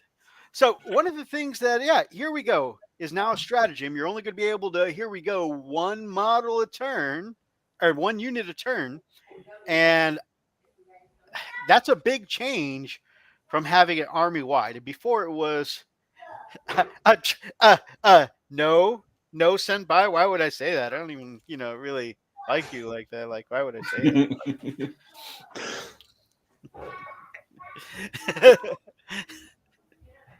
Yes. Yes, senpai. Yeah, so here we go. 9th edition, 8th edition, I think even the 7th edition all did the same thing. You miss a charge, you can re-roll it for free, any orc unit. Amazing. Any non-Gretchen orc unit. Right. No goblin units, just the orc units. Yeah. And Kill can't re-roll. And that I always felt like was key, because when you are a very flimsy, very glass hammer, fragile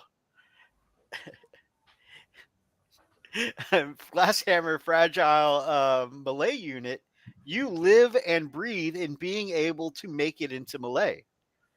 So now suddenly that we can't re-roll, we can't increase our chances of making it into melee. Well, an orc unit that fails their charge rolls is less likely to survive, and honestly just in general feels bad sitting there out in the open as sitting ducks getting about to be shot at, right?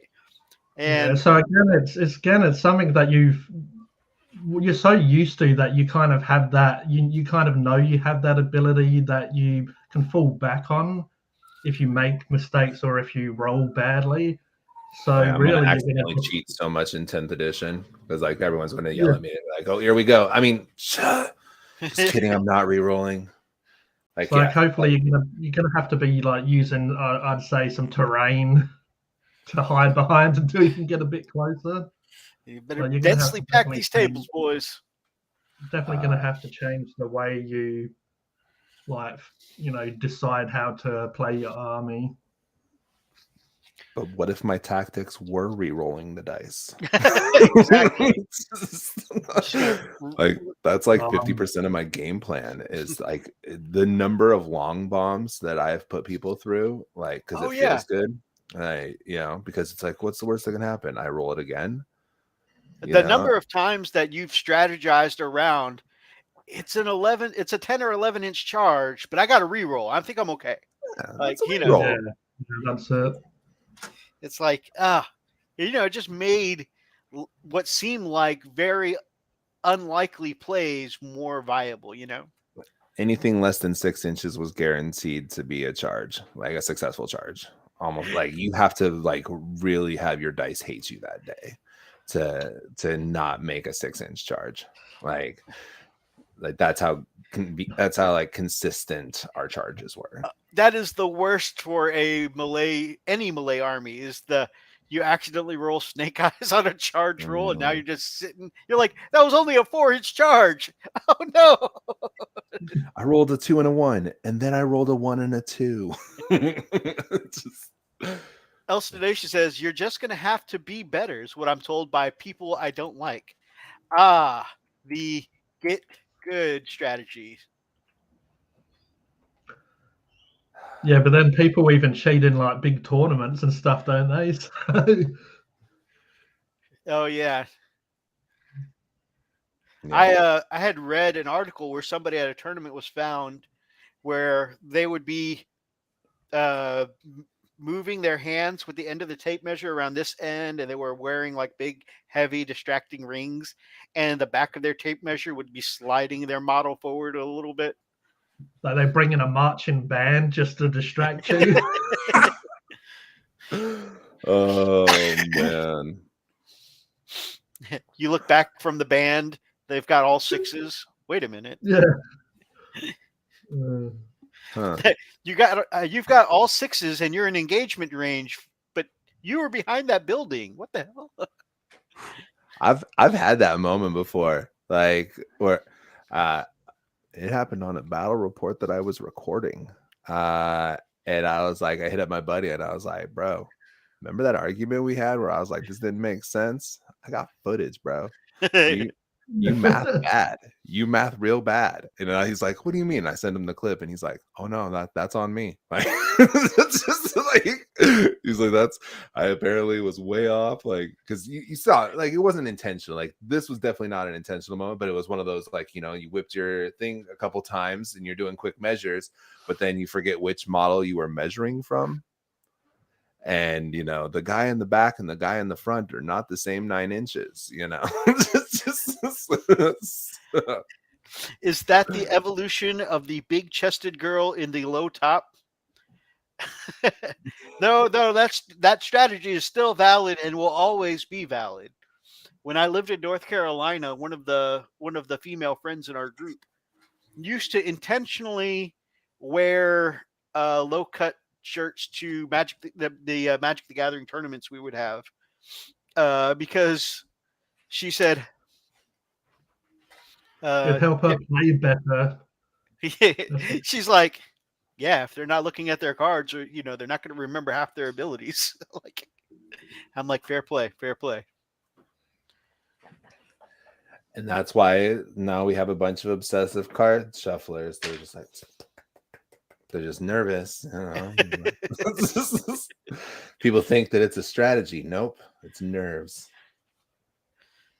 That's why you just have to do what you have to do what you do in poker, and you have to wear glasses. Yeah, I'm looking at my cards. It's funny because, like, if you were just in the shop on a normal day, she would, talk, normal with the rest of the guys, very, strategy, very strategy based, very intelligently.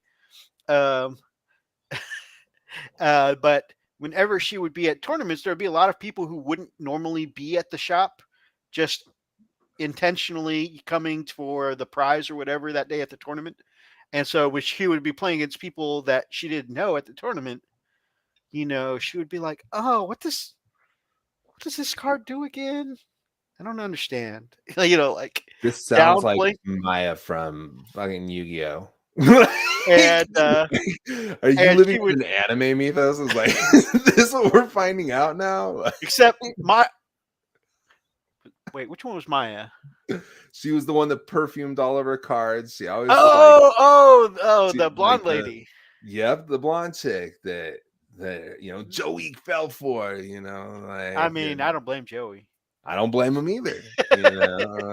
Awkwardly staring at the floor is the new strategy. But yeah, she would always act. She would always act dumb. She would put her voice higher pitched than she normally does. Like, the Paris Hilton strategy is a valid strategy. Like, people thought Paris was actually as dumb as that she portrayed, but like, she's a multi-billionaire. Like, she's got so many different businesses and side projects. Sure, she gets money from people who think that she's ignorant. Sure, give me free shit. Like, like she's a brilliant mind. It's hashtag Paris for President 2024. It's the same strategy that people have been doing in pool games for tens of years. You play the part of a bimbo. People don't take you seriously. Boom, you're secretly a shark, and you're about to take all the prizes. Yep. Okay, so army-wide WAA rule, again, not as good as it used to be, but understandable. We're reining in the damage. I'm not mad about the change to WAA. I am a little put off by, here we go, not being army-wide and being a stratagem instead. Yeah, I'm not happy, but I'm definitely not sad. Yeah, that's where I'm living. It's like a minor indigestion here. Right? The detachment rule. So basically, they said, we're not going to do factions anymore. We're going to do detachments instead. So even if you're painted this color, that color, the other color, you can use whatever rules you want. This detachment rule is Goths.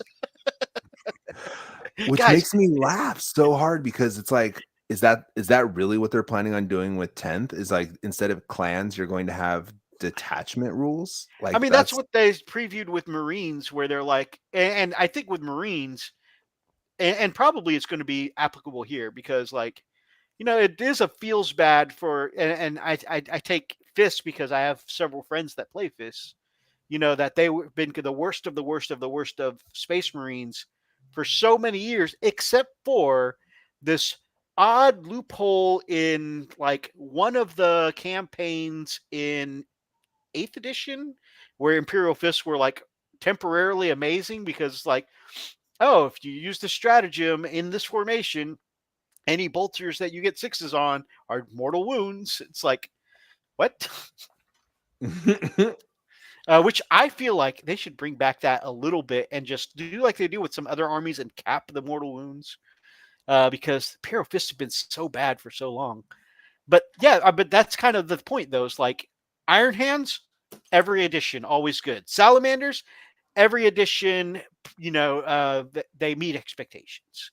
Ultramarines usually meets expectations. Consistently, unless they were doing a bajillion mortal wounds, Imperial Fists are at the bottom. It's just like, so I can get where, just because my friends like to paint yellow Marines, they shouldn't be bad, So that's what they get for having to paint yellow. It's hard enough to paint yellow, and then they get like the bad end of the rule. Yeah, exactly. It's like, I fought through it all those years of painting yellow. It was the hardest thing of my life. Now I'm going to play the game. Oh, shit. Oh, man. All in the layers. It's all in the layers. I play a similar strategy where I pretend I'm really small until, bam, I hit with being just below average height. Ha! That'll show them. Yeah, he's like Freezer, but then Freezer's final form is back to being small, isn't it? Like, Yes. Get big, small, big, small. So many YouTubers give Elston Nation crap about his size, and I just try and stay out of those conversations because I think we discovered at one point Elston Nation's like an inch taller than me.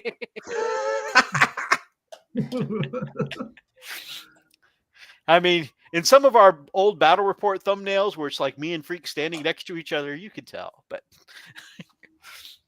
you just have to use the camera. You just have to like stand a lot closer to the camera. Dude, we used to do that on when we used to do this live show, or when we used to do like regular like videos, not live streams. We'd be sitting in front of the camera. My chair would be about this much closer to the camera than Freak's, so that way we would look similar height on camera. Oh my god, that's hysterical! Like forced perspective. So how does it feel to be the Bilbo to his Gandalf? Well, he is a painting wizard, so there you go. Oh, that's too funny. If I'm going to be that small, can I at least be like Samwise, Yeah, I was going to say, in Lord of the Rings, the small one was the ring bearer, but we all know that Sam was like the hero in that. Right. You may not be able to carry the ring, Mr. Frodo, but I can carry you. Potatoes. Potatoes. Elsa Nation says, yep, I am the Frieza of painting. Thomas says, then I must be Nappa from DBZ Abridged. I love DBZ Abridged. My favorite character is Super Kameguru. Still want to see Nappo go Super Saiyan and just get a yellow mustache.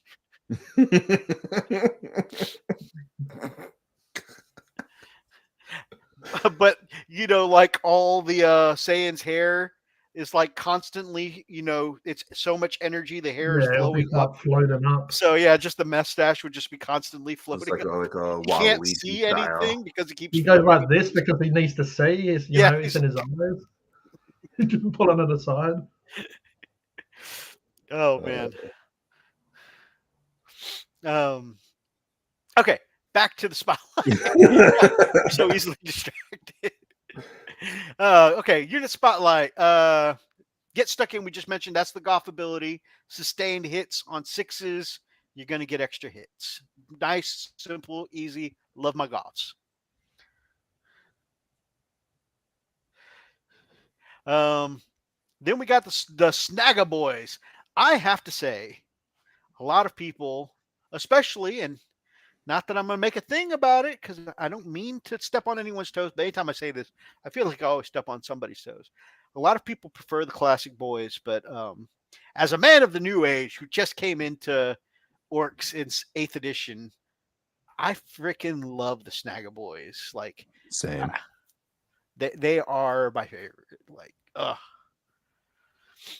so I'm glad that this was the preview. I know a lot of people were like, why didn't they give us the regular boys? Because then we could have seen a bigger variety of weapons. But I mean, No, these are basically the Primaris orcs, right? And so this is why they're going to show off these guys, I think. and it's so good too. It is. At least it means as well that they're not just pushing them to the side. Like they bring out all these new fancy models, rules for the snaggers, and you would be really disappointed if they just pushed them to the side. Like, oh, they came, they've gone, they're not important anymore. Oh yeah, But having gotten new sculpts, I think that's a good sign that they won't be pushed to the side. Yeah, Right. definitely. Well, dude, the boarding patrol box, like that is the most primo example of how weird 10th edition is going to be, because like I know that was marketed for like their sub game with the boarding patrol and stuff like that, and like the potential for the combat patrols to change. But like when they're like beast snaggaboys, the guys that we have basically been talking about running around on planets, riding on pig monsters, like they're in Space Hulks too. Like these guys aren't just feral orcs. Like these dudes are the badass orcs who are tired of just fighting things, so they want to fight big things now. Yep. So I like that they're doing that with the fluff, that they're not just planet dwellers, by putting them in a box designed to not be on a planet, Yeah. I think it's a weird thing to think about with marketing style stuff, but like that's the weird stuff I think about. So we got some good things here. Now, I did complain about Here We Go and not getting the same reliability of getting into combat. They will be moving 1 inch forward more with movement 6 each turn, that they weren't getting before. Before it was movement 5. I like the movement 6. I don't feel like it's enough to offset the charges, but it is still going to be nice to actually move as fast as a Huni. If everybody is movement 6, and then everybody can advance and charge, there's your other 6 inches. So you just have to roll hot. You just have to roll hot. That's it. You just got to roll hot. You right? That's where I go. Guys, just roll better dice. Jeez. Just roll better. Although this is the only time I'll complain about an extra inch, because as an Asian man, I could always use an extra inch. Going from 5 to 6, not as noticeable,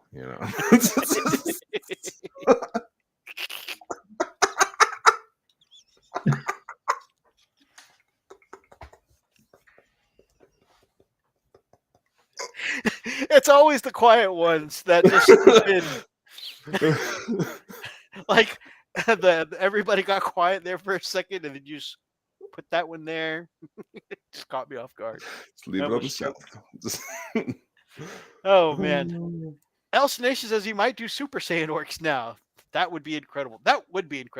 I literally want to do that with my other Boy on my kill rig I haven't done yet. I need to do the green stuff on his hair, but like look at that pose and tell me that is not Super Saiyan, yeah, like he just needs the hair. That's it. That's why his hair's up like that. Right?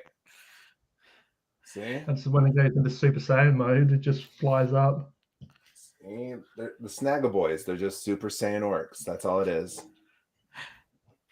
The toughness, we're keeping toughness 5, which is good. The save went from a t-shirt 6 up to a 5 up. They're just a little bit more survivable now. I mean, on one hand, I mean, statistically, you're probably going to lose as many orcs as before.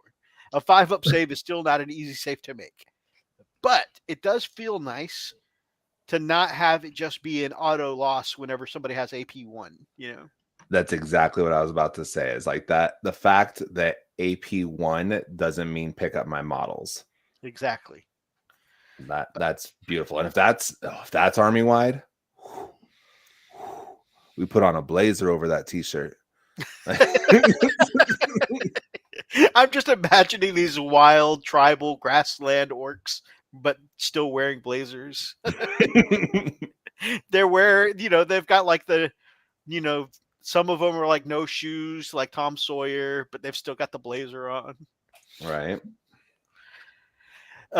Feel No Pain 6+. That is I think it's a pretty nice side grade from the 6 up invul. I mean, it's another. I mean, honestly, it's against small arms. It's just going to be another line, right? Another layer of protection. Yeah, So I feel like the side grade is actually intentional because our wall gives us an invuln. it's a good point. So 6-up invuln's wasted. Yeah, that's a really good point. And so now you can stack on the invul save with the And feel the no feel no pain. pain. Yeah. So even if you fail during the WA, you still have that 1 in 6. I've definitely ran a pain boy for that 1 in 6. So That's a good like point.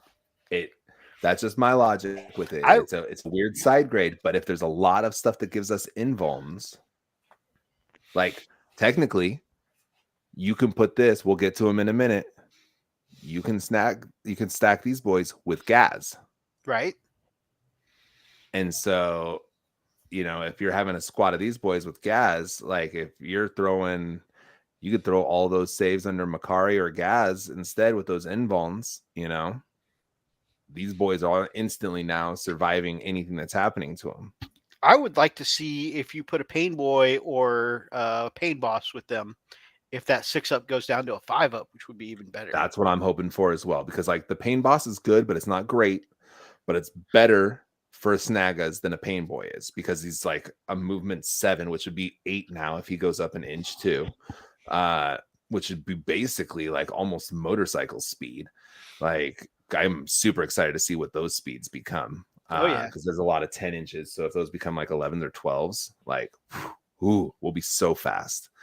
So yeah, it'll be interesting to see where the leader stack thing. I actually just got into a huge debate on like the unit coherency things with like what can you put into squads, what doesn't need to be in squads, what's going to give auras, what's not going to give auras. And the only thing I know for sure, as I got this confirmed by people who have gotten like the rules stuff because they're a game store, and that is that once a leader is attached to a unit, they are there until they are dead. yep. So that is the only confirmed thing that I know, and I'm okay with that. Everything else I'm excited for. I just needed to know that we weren't going to be playing Horus Heresy and we're going to have leaders jumping from squad to squad, because at that point we should just be using auras. less number crunching. I don't want to play that game. Like, make it an aura. If you want me to jump from squad to squad, make it an aura. If you want me to lock it in, heck yeah, let's play it. I will play the locked boy. We'll play Death Star, sure. Worst that can happen is they change the game in the first meta watch. So. You know, one of the things I'm really excited if the Field of Pain from the Pain Boss and the Pain Boy stack is when I was a 7th edition, 8th edition like heavy Space Wolf player, and I can tell you from the Wolfen of that time, 5-up Field of Pain is fairly reliable, especially if you mix it with some kind of invul save like the WAAAAAGH. A Super Saiyan 3 mustache work. Oh my god.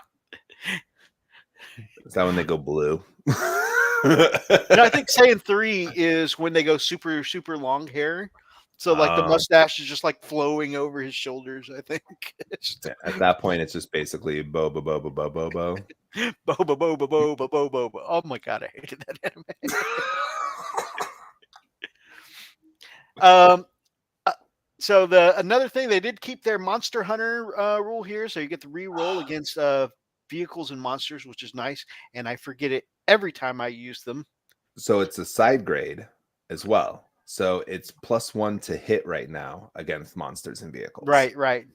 I would rather have the reroll every day of the week. I would rather have the reroll too, but it's interesting that they've side graded it to a reroll because they said they were trying to cut down on the amount of rerolls. It's just an interesting niche. Yeah, maybe it's their way of saying sorry for taking away. Here we go. Maybe. You know, we're not getting to roll all that stuff, so they were getting to re-roll the hit rolls, and it's only on vehicles and monsters. But that's super relevant with the fact that like NIDs are like 50% monsters now. There's a lot of other squads that are like that, demons and stuff, you know, and they are pushing vehicles are not going to be bad this, you know, in this edition as well. So like re-rolling against people playing 50% vehicle lists, like, yes, all day. That's all day.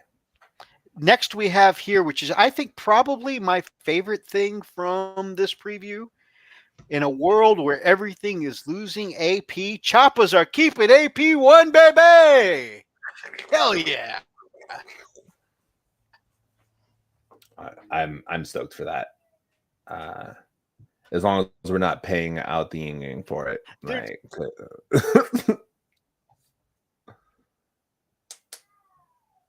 for Snaggle Boys. You know, I will happily look at them as, paying for a more elite unit to make them more reliable. Well, and that's exactly what it is too. Because as someone, I mean, many of us played old Orks before Choppas got it, right? And how many times did it feel bad for you to say, haha, I got 50 something wounds through, make 50 something saves. And then they do it with their Terminator or Space Marine or whatever. They're like, I take 2 wounds. And you're like, 2 wounds, son of a. And then they heal it. Oh my God, that's the worst. Yeah. I'm really excited for the fact that they did that too. I like the attacks in the profile because it messes with me, but it excites me at the same time. Because vanilla boys are 2 attacks, and same with the Snaggle Boys, and then the Choppa gave them their 3rd attack, and then the Knob normally had 3 attacks, but the Power Snappa has 4 attacks, so he still has 1 extra attack. Like a Choppa, it's just not a Choppa.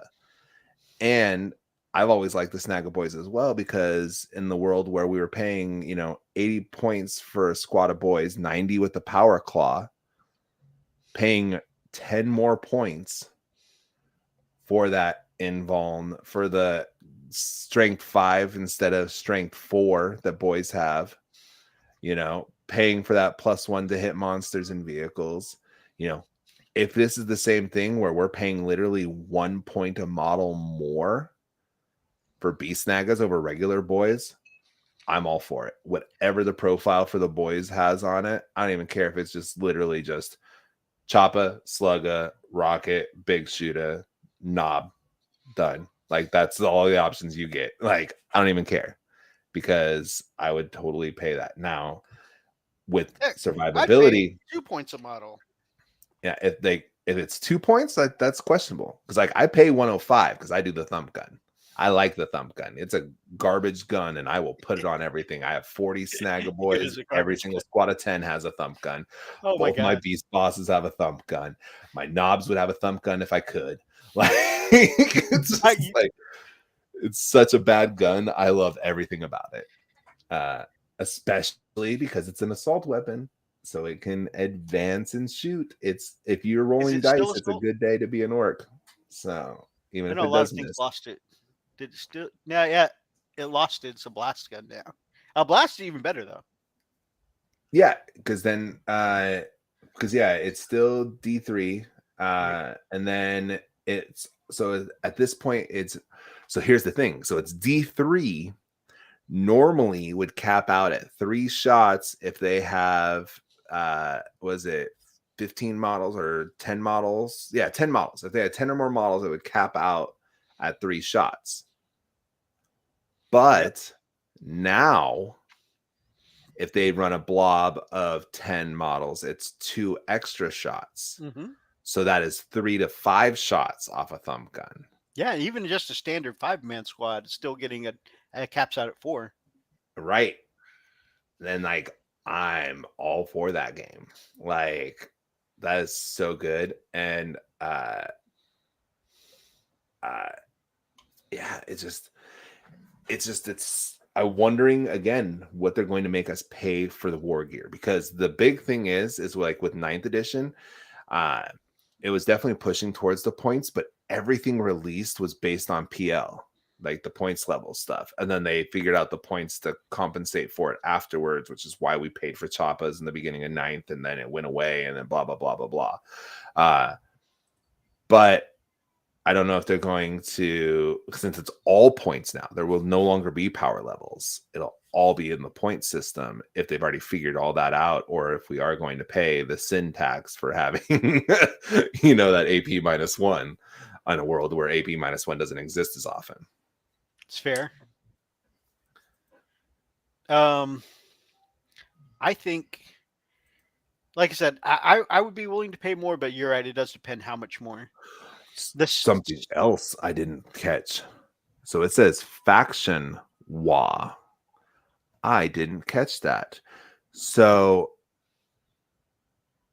the detachment ability up there is the WAAAAAGH tribe. Yeah, that's a good point. Oh, I didn't catch that before. Is that just filled in there because that's the only faction that exists right now? Or are your units going to be locked in to tribes? That's a good point, because that's terrifying for me now. Well, I think it's just your second thing, or your first guess, is because this is the card from the index, and in the index there's only going to be the WAAAAAGH faction. Right. It definitely has the Goth logo. If you look at the little thing, I'm pointing at a screen that we're sitting next to each other. But if you look at the faction keyword Orks, that is definitely Goth horns. Yep. So that might be it. It might just be the start. Our first faction is just WAAAAAGH, and then when we get our decks, it'll spread from there. I wonder. I'm thinking way too hard about this now. Well, here's the next thing that is also Goth specific here, WAAAAAGH specific. We got the biggest Goth, Ghazghkull Thraka. One more thing I meant to point out: the Power Snapper, still good, 4 attacks, 2 damage. We did lose a pip of AP. While slightly disappointing, because like where I used to go in with a bunch of Beast Snagga boys, I'd be like kind of relying on the Snappa boys, or the Snappa Knob is going to be where my damage comes in. That is just mildly annoying, but I'm more than happy to trade out keeping AP1 on all the Chappas. So, all right. Is there anything you wanted to comment on the Snagga boys before we move on? Beast Snaggers are pretty beastie. They are pretty beastie. Also, if you find that I'm moving on, just because we run our mouths a lot, feel free to interrupt me at any point. Yeah, I'm a rambler, so I mean, feel free to just at any point just say, "Hold up, douchebag Mythos. I'm trying to say something." No, they're looking pretty good to me. Looking good, like haven't really. Base. Definitely like the new movement, even though it's only 1. But I've always felt that Orks are pretty slow when they shouldn't be. So, and all of it's looking pretty good, the strength. So, feel no pain as well. But yeah, let's get on to Ghazghkull. And because I as I said, glossed over it or glazed over it, but I haven't really delved that much into it. Oh, this is where I think this is just the aside. Like, I am minorly irked by Here We Go, but this is where, if like I said, I want to be not negative. All right, like I said, there's too much 10th edition negativity out there. The one spot where I do feel maybe just a smidge of saltiness is around Ghazghkull Thraka, and you got to keep in mind, it's a paradigm shift. He's no longer a monster. He is a squad leader, which is still taking me a little bit of wrapping my head around. Like, what? Because he was always just a big, lone, beefy boss before, right? And now he's not that. He is a part of a team. He's a team player now. He's not, Johnny Rambo. Which I feel like is a huge factor in that survivability change, because if we get to keep that blob of 30 boys, or if we get to keep like size 10 mega knobs or whatever, that's the same difference. Because if he's taking only 4 damage a turn, 10 wounds, Like, you know, that eats up a lot of that there, but you have 30 boys, that's 30 wounds that get mulched before his 10 wounds start getting damaged. So like that maths up a little bit, that it's like if you gave him damage reduction, he would have to be a lone operative. You couldn't. So he's got a meat shield. Oh yeah, it's just, it's like, it's not like a change, you know, for a new edition. It's like a complete overhaul of who he is, which is, I think, the part that a lot of people, including myself, could be kind of upset. Let's look at it, and then we'll talk about what's changed. His movement is 5. Okay, so he is still moving slower, but it's because he's in. Yeah, he's got the mega armor, and I think maybe all of them in the mega armor are still going to be moving 5. Toughness 6. This is a point of contention. This is the edition where they've stretched out the scale of toughness, right? We went from a 1 to 9 scale to a 1 to 13 scale. So they said the reason for that is so there could be more subtle layers in between of what's tougher than what, right? And so just because something is a little stronger than a Terminator doesn't mean it should be as strong as a light tank, right? There wasn't really that flexibility on a 1 to 9 system. On a 1 to 13, there's a lot more of the flexibility, so they've increased toughness for a lot of things of the game. Even your things like your lowly land speeder or rhino, you know, those kinds of things. And in this stretching of the toughness scale, the Primarchs, Gilliman and the Lionel, they went from toughness 6, so lower than Gaz, who was toughness 7 in 9th edition. They were literally weaker than Gaz. They have gone up to 9, so they have like way surpassed him. Like, not just that. I don't understand the logic. How did they get a little weaker to him than a lot stronger than him? Did they do some secret training in a hyperbolic time chamber? Are they? Did they get ceramite cod pieces strapped on?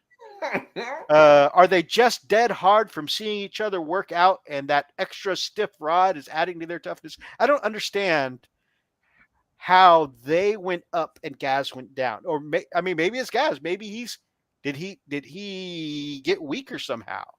You know, has he atrophied? Has he spent all of these months since 9th edition weeping away at the loss of old Baelai? Like, that actually is a kind of a valid point that you bring up on that, because like Space Marines definitely age different. The reason Baelai is there is literally just because he's dead. Like, it's been like 100 years that they've been fighting this war. Like, humans are strong, but like, unless you are actually a Space Marine, you're not going to live forever. Roberto and the Lionel both came out weaker than Ghazghkull, which is hysterical because it's a Ork Primarch, basically. Right. A lot of people call him the Prime Ork. Right. And so it's kind of like you can tell that they're trying to push their poster children a little bit by making them tougher. But at the same time, like, it kind of makes sense. Like, so my butt hurt with Gaz initially was just that he was goth locked. Like that if you are actually the leader of all orcs, you shouldn't have a clan affiliation. Like, you are the leader of everybody, you know? Yeah. And so it just kind of was always weird to me that he was goth locked. Well, I mean, but he came out with that Prophet of Gork and Mork rule, so it's right. Like he had an extra bonus for goths, but he could lead anyone without breaking their detachment. Right. But like, when you're paying 300 points for a model and you're only getting 200 points of the value, that's right. But like, it is really weird because like you were saying, so think about, I'm thinking like all of the models in my army right now that have a T6, because all the vanilla boys, boys on bikes, boys with rockets, boys, all of them are T5s. All of them are T5s. But then as soon as you start getting into the fancier stuff, the Squig Hog boys, the Death Dreads, he is the same toughness as a brainless squig beast of burden. Right at this point, yes. The beast boss on Squigosaur is a T7. So what are they going to drop down to? Are all of our other guys going to drop to 6s and lower, except for vehicles? And this is the tip. And this isn't the fun kind of just the tip. This is just the tip of why I'm frustrated. And then I'm going to add in a layer to this. The Custodes Terminators, I'm told, are T7 now. So there is a regular infantry that is stronger than Gazgul right now. So what you're saying is we're going to get somebody stronger in 10th edition. That's what I was crossing my mind. It's like, will they bring in a new character? But then, even if they did bring in, like, say, Nazdreg or whatever, it's like, why is Gazgul, who's the prophet of Gork and Mork, still getting, the dog's testicles? Yeah. His weakness stands out like the dog's testicles. Yeah, that's it. So just, yeah. Especially when you put it like more normal infantry is basically going to be more tough than supposedly the toughest orc there is. Yeah, the Primarch of Orks is weaker than an elite choice for another army. It is Custodes, the most durable of armies out there. But still, an elite choice is stronger than a Primarch of the Orks. And I could understand him not being anymore. That's the trick. They're not really elite anymore. They're just. Yeah. And I could understand if they want to make the Primarchs like stronger, but did you say they're 9 toughness? I believe it's 9. That's like a fair big difference, Right. It's not just a little bit, which is understandable. So just he's not that much more tough than what was the Beast Snaggers? 5? 5. Toughness, like most orcs are toughness 5 now, right? So he's not that tough. It's like a normal boy or whatever, just fresh out of Orc College, running into battle, and he's like, just a little tiny bit tougher. Yeah, he's pointing up at Gaz, fresh out of college. I'm almost as hot as this guy. Yeah, like look at it. He's only a little bit tougher. Look how big he is, and I'm almost as hot as he is. Like Makari, a little tiny grot who just waves around his banner. It makes no grots sense on each other's shoulders. Like, I don't have Makari in hand, but you're saying like this little dude is basically as tough as this big dude. And that, to be fair, that is that is the internet speculation so far. Is that, guys, calm down. The reason he's this weak is because he was 7, Makari was like toughness 2 or 3, and they just split the difference, right? And it came to toughness 6 somehow. I guess. Well, you have to take them as a package or whatever, like they come together kind of like they're one model in a way. Yeah, it is frustrating, but I guess. So what else do we have? Especially someone like me with the banter, and I always try to talk up how good orcs are, and then it's like now I'm going to have to talk a pretty big game to say that Gazgul is up there with the Primarchs and stuff. Right. Oh, and that's something else I forgot. This movement's 5. That used to be movement 7. So he's lost 2 inches of movement. He's lost 1 toughness. We're only on our second stat. We're 2 for 2 in nerfs here. Yeah. 2 up save. Okay. Wounds 10. He's lost wounds here. Leadership 6 up. Objective control 4. All right. Well, what's Makari got? He used to have the same movement as Gaz whenever you'd put him with him because he had the keep up rule. So he also went from 7 to 5. Toughness 6. So Makari's gone up, like you said. They're a package deal here. His save is a 7+, but he's got suspiciously lucky, which has been nerfed. We'll get to that in a minute. 1 wound, leadership 8, and Oh, I guess because the banner, he's got a higher leadership than Gaz. I was about to trip for a second there. Yeah. And Makari counts as one model as far as objective goes. Mork's Roar. It is a nice 36 inches. I think we gained a little range there. 12 attacks with rapid fire 4. Very nice. Still hitting on 5s. Strength 5. We lost our AP 1. That's annoying, but it's everything's losing 1 AP, so I'm not upset about that. I am going to go ahead though and tick it over as another nerf for Gaz because we're going to keep total here.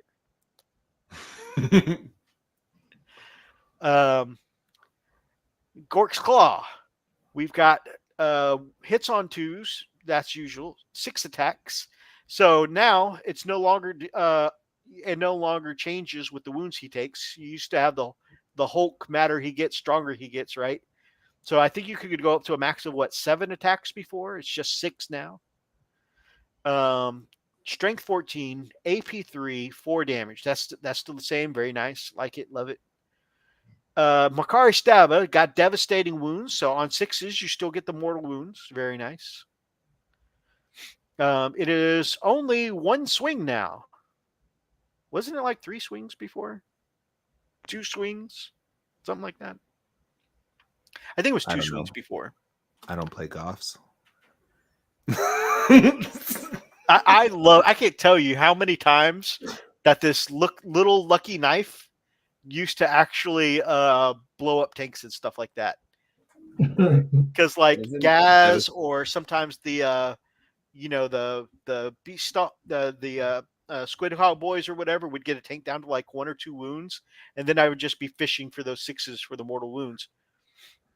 I was gonna say, isn't devastating wounds? Isn't that is that auto wounds on 6s, or is that mortals on 6s? Mortals on 6s. Mortals on 6s. Yeah, because if it has wounds that comes after, it's the wound roll. And that's the mortals on 6s. Okay. Prophet of the Great Waaagh. If it's leading a unit, each time that model in the unit makes a melee attack, add 1 to the hit roll and 1 to the wound roll. It's good buff. A lot of people are saying that counts as himself. We don't know exactly how leaders are going to work in this new edition, but hopefully that would be cool. Yes, from my understanding that as of right now, if he is in a unit, he would buff himself because it is part of his unit, kind of like the weird boy jumps himself with the boys he's jumping. Cool. Unit within 12 inches of Makari, if you call the Great Waaagh, so this is like a 1-use banner here. If you call the Waaagh that turn, melee weapons equipped by the unit have the lethal hits ability, which is nice. So I also find it funny that Makari has an aura, because Gaz gives his abilities specifically to the unit he's attached to, but Makari still counts as an individual model for his aura, because it doesn't say that his unit has a 12-inch aura. It says Makari has a 12-inch aura. And so it's super important, because like it will change things. Like, mind you, the unit he's in is always going to be part of that 12-inch bubble. Like, you're going to have to really bow tie out to not be. But like that to me is insane. Like that ability alone is just ridiculous, because with lethal hits, that's auto wounding on 6s. So your 6s explode, automatically wounding, and then you get your wound rolls on all of your exploded 6s, basically. Like, that's just absolutely savage to me. Like, you get a mortal and a bonus roll basically off of that. And for those who haven't been keeping up with the general rules, any extra hits you get from exploding hits, such as sustained hits, do not count as 6s to go over. So that's why Fish is saying you'll get 1 that you got to roll, and then you'll get 1 that's a mortal wound in this case. 2 or 4 up invul save for Gaz. No wound cap. That's number 4 of the nerfs he's taken so far. Again, because he's going to be in a unit, it's less likely that you're going to need to. That's why you're not going to need a wound cap anymore. I understand why it's there, but I'm counting. Okay. So So, oh no, it's number 5 because Mork's Roar lost to AP. So we're up to 5. We're up to 5 nerfs there so far. Makari also got a nerf. His suspiciously lucky invul save of 2+ cannot be re-rolled for any reason. So it's a 2+ invul, but once it's gone, it's gone. And I'm sure every Orc player who ever played Makari would save a CP for Makari. I was gonna say, didn't it, like he just died if he ever failed it anyways, didn't he? You could re-roll it, but yeah, if he got through, he was immediately dead because he only had 1 wound. Yeah. So weird thing about this. So I will be the sweet tier salt on Gaz. I am an avid Blood Axe player. I have zero desire to ever play Gazgul Thraka. I definitely want one now because of this. 2, comparing directly, because I definitely had to Google it after you talked about it. I pulled up Reboot Guilliman's profile. And although it's definitely similar enough, there are the huge differences. Like obviously it's T9 versus T6 and stuff. But the big thing I wanted to point out was his main attack, which is the Emperor's Sword, which has devastating wounds, which is the auto wound on 6, I think, or Yep. it could be It's the mortal wounds on 6. Yep. And then, so he has 14 attacks, which is just absurd. On 2 ups, 2 damage, -3 AP, strength 8. So against Gaz, you would, if it's the same concept, the higher lower or whatever, strength 8 going into toughness 6, he'd be rolling a 3. Yep. He'd be looking for 3 ups. Okay. Flip side, Gazgul Thraka has exploding 6s, has the potential for the extra attack or the mortals on 6s. He also has 14 attacks hitting on 2s. Not really, it's 6 attacks, like whatever, but it's strength 14. So it's also the same 3 or whatever on there, but it's damage 4. But he also has the entire squad of Boyz doing the same thing with him, whether it's Boyz, Mega Knobs, or anything like that on top of it. So going into each other, if the two of them were to battle, statistically, Gaz still has an exponential upper hand on it, because although he's hitting less times, they have the exact same invulns. They have different boosts to each other, and one is a lone operative versus Gaz, who is now a leader, which is going to be really interesting to see if they have like separate profiles. Like, is there going to be Gaz the leader and then Gaz lone operative profile? I'm sure he'll just be the leader all the time, right? Or exactly. So that makes me wonder what the lone operatives are going to be. Are we going to see a spike in like Mazrog?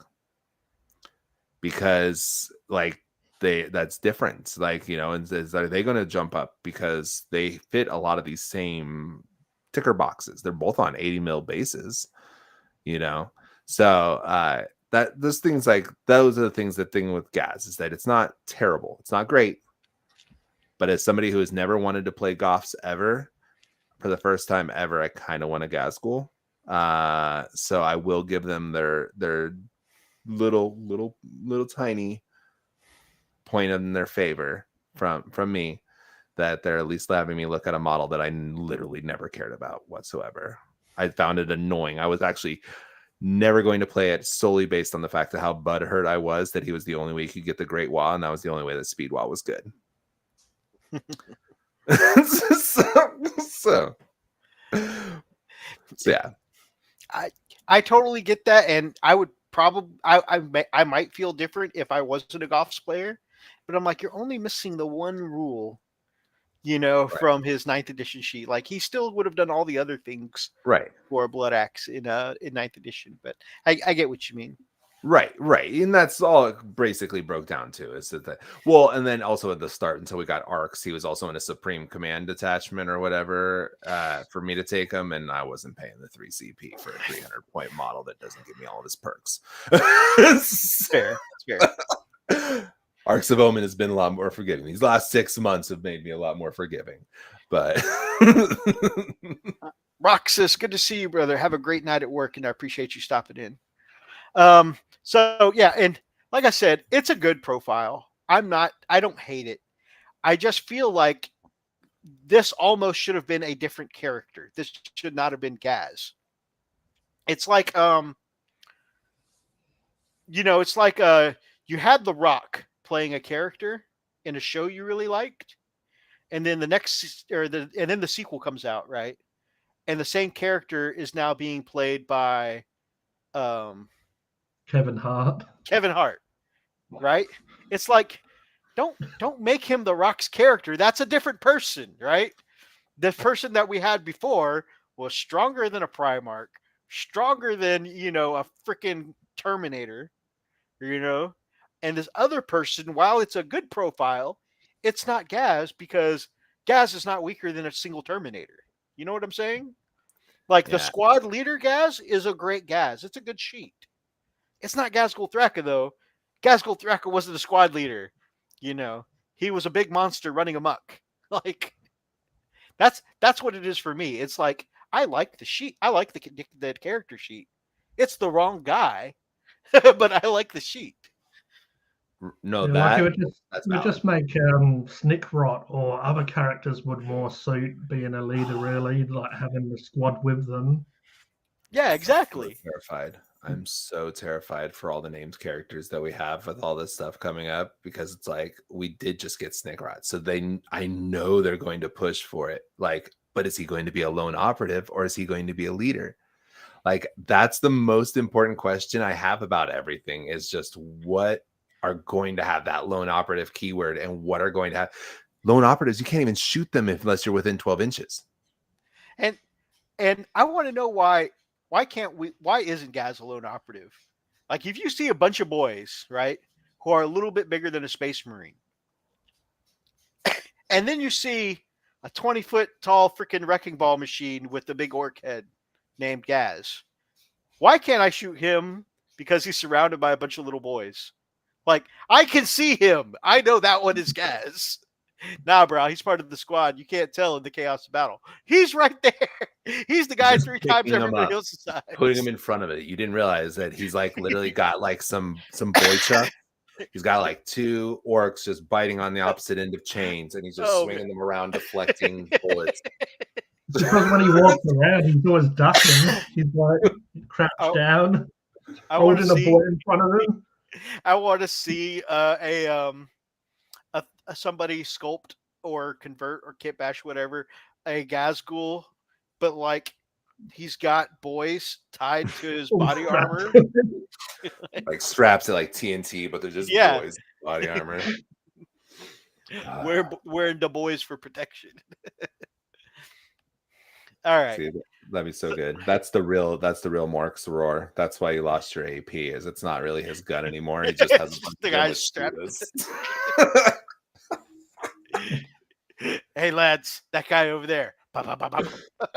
See, this is I'm so glad you guys came on with me, because I expected when I was talking about Gaz, I was going to get very salty, and I feel like we talked about that with its pluses and minuses pretty well, and you guys kept me pretty level-headed. I appreciate that. There was one point where I was going to cry.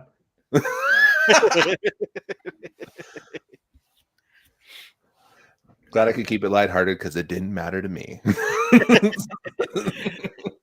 You're like, Gaz who?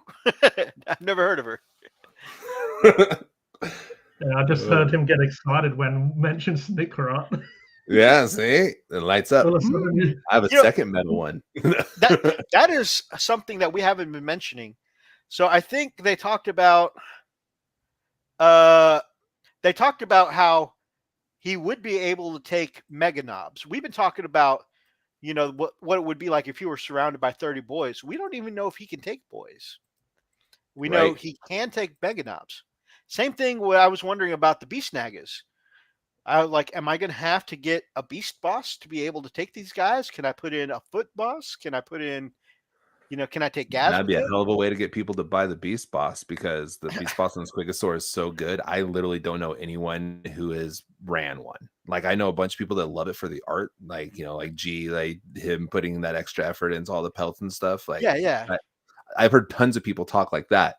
Not a single person has ever said, this Beast Boss is really good on the table. Like, I've not heard a single person. Exactly. Talk about it. I don't know anyone who's put one on the table. Like, But it would make sense that that's you like have to run that kind of war boss. That's like Auric War Clans as well. You can get the Mega Boss on Maw Crusher, but it kind of makes the one on foot like not used much, and just people don't get really excited over that. I guess maybe if you use the smaller list with less points, right. it might be okay to use. But most of the time, people just, like, even myself, I got because I kind of collect orcs, as in want all the models. That's why I've got the one on foot, and it was a birthday present as well. But the one that I bought and used right away was the one on the Squigosaur. Exactly. That's the one that's the one I bought. That's the one I wanted eyed off. That's the one that I've used in my list. So, Lupus, good to see you, my friend. For us, we're talking What I about need your to favorite do- targets in the game, the orcs. what they need to do with Gasco is let him ride a squig. Oh, that's another thing. And again, netizens are just theorizing. But they say because he's supposed to have a bodyguard squad, that they might reduce his transport tax, so that way potentially, and I'm not guaranteeing this is just netizen theory, potentially if they reduce his transport tax, you might be able to fit him in a battle wagon with his with his entourage, with his peeps. Yeah, that'd be pretty cool. I think they spoiled the platform on the battle wagon, didn't they? Saying something that has like a 22 platform or something like that. They mentioned a couple weeks back. So like, oh yeah. And so the question becomes, is it fully open top, and so there's like 22 slots in it, or is it going to be something like 25, so that you could have your 18 tax for gas and then still fit a squad of 5 meganobs in there with them or whatever. That's true. And they didn't have an option for hardtop. It was like it was 22 all the time. Right. So that is also a great question too, because like, again, everybody runs gas in a battle wagon. Almost everybody I know who has a gas has a battle wagon that they put their gas in to roll it up the table, because spending 100 points to protect 300 points just makes sense. So, like, I always put them on foot just because I was like, you can only take 4 wounds a turn. Also fair, like, yeah. One of your favorite units, my friend. We've got this big ass Stompa coming up. I'm so excited. Def Cannon is probably one of my favorite guns too, and I love the blast being actually viable now, because like it sucked using it right now with blast, because it's like it's still 3d6 right now too. So it's like, I can hit up to 3 or 6 free, but I can get up to 18 shots. Like, blast means nothing. But now, if I shoot this into a big old blob of 20 30 demonettes, 30 termagants, that's an extra 6 shots on top of that 3d6, up to 24 shots, that's doing d6 juicy, damage baby. each. Oh, I'm glad I got 2 Stompas. That's going to be nice. So we're talking about 72-inch range. So even if they're hiding catty corner, if you can see them, you can hit them. That's what it should really say here. Range, line of sight. 3d6 attacks, like you said, plus the blast. Goodness. Ballistic skill, 5+, so still orc shooting, 14 strength, AP 3, and the big D6 dammies. Looking really good there. I have zero complaints about the Stompa reveal. Zero. It's advanced Mega Choppa, saying that it can make scrap out of Imperial Knights. We got the strike. Okay, the single target blow, 6 attacks, hitting on 3s, 24 strength. Whoo! AP 5. AP 5. You better have it, Info. I'm gonna get my notebook up real quick because I have the Stompa right here listed, so we can compare to what it is right now. And so damage 10. The normal strike, they're normally just strength 10. He's hitting on a 3 normally, and it's -2. Okay, so this is for the sweep. Okay, so for the sweep, normally it would be the 18 attacks because it would be their 6 attacks times 3. So that makes sense. Weapon skill 3, -2, D3 damage. It's now 3 flat, which I love. Nice. Basically like what they did with rockets. And then strike would be 6 attacks, which is normally thing. It's normally times 2, so it's normally strength 20, but now it's strength 24, which makes it just that a little bit better. It's AP5 9 damage, so this is AP5 10 damage. So technically the Mega Chop is glowing up. So it is overall better because also hypothetically we're not going to have brackets anymore. So they say there's a lot of things that will have brackets, but most of them are only quarter damage brackets. So it'll be off what? It'll be like your last 5-6 wounds. Usually you have to you'd be worried as soon as it gets halfway. But I like this new quarter bracket that they're doing. Just and Stompa's, I think they said it was I think it was a T14, like a toughness 14 when they were talking about the spoilers or whatever. It was the highest toughness. So which means a Stompa can go toe to toe with Gilliman. That's awesome. The new Primarch, the Stompa. Now, squig launches. Okay, one of the things people are taking away from the squig launches, and you have painted one of the. Did you ever finish your squig buggy? Was that me? Yeah. Yeah, it's you. I've never painted a buggy. Basically, he's not fully finished, but I have had games with it because I just glue tack it to the base or whatever.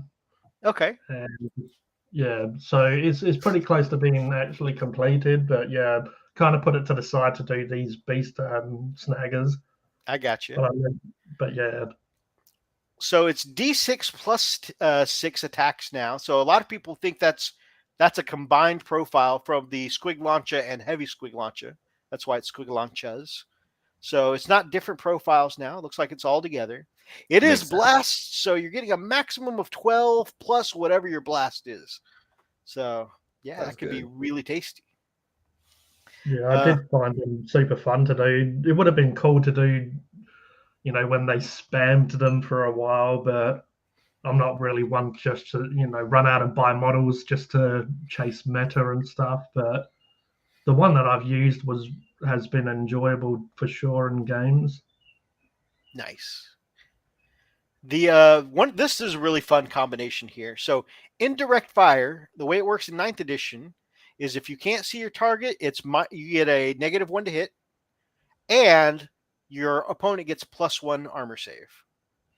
But in 10th edition, it's -1 to hit still, but they also gain the benefit of cover, even if they're out of cover.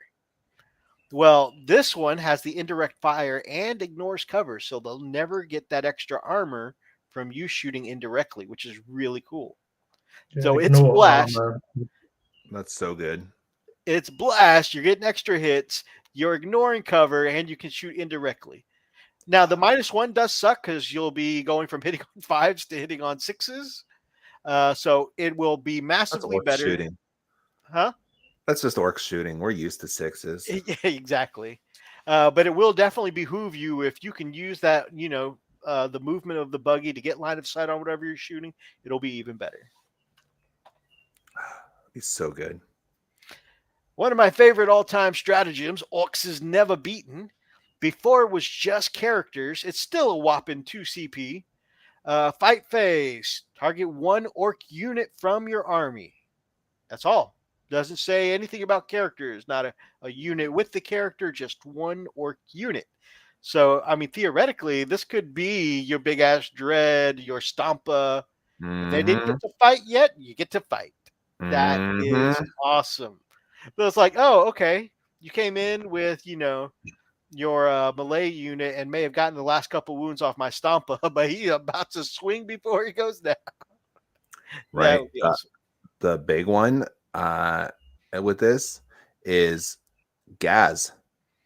Gaz is a leader. If we can have that blob of 30 boys with him, now Gaz and his entire entourage, because it's one unit from your army. It's true. It's true. For 2 CP. That's awesome. Yeah. See, so that's why I feel like those little things like that, like they're weird side grades, but it's because they know people like me instantly start looking for ways to stack combos. So this has gone even more high risk and this has gone from sure thing to high risk, high reward. They've added a bit of a gamble to it. So it's the whole unit now, and it's any unit, not just a character. But notice it says you got to declare it after the enemy selects its target. So if your opponent whiffs and doesn't kill the unit, it's basically a blank 2 CP you spent. But you're still going to get to come back in your turn and attack them anyways. So it's still, pluses and minuses. But it's a bit of a gamble for sure, because especially since you're starting the game with 0 CP now, those 2 CP could be a big deal. But still very good. Very, very good. High risk, high reward. I definitely feel like I'm going to use it a lot as somebody who uses ramming speed almost every single game and have whiffed that charge. Oh my God. I didn't think about it. I love, one of my favorite units is my Bone Breaker. The Bone Breaker with Orks is never beaten. It's going to be so good.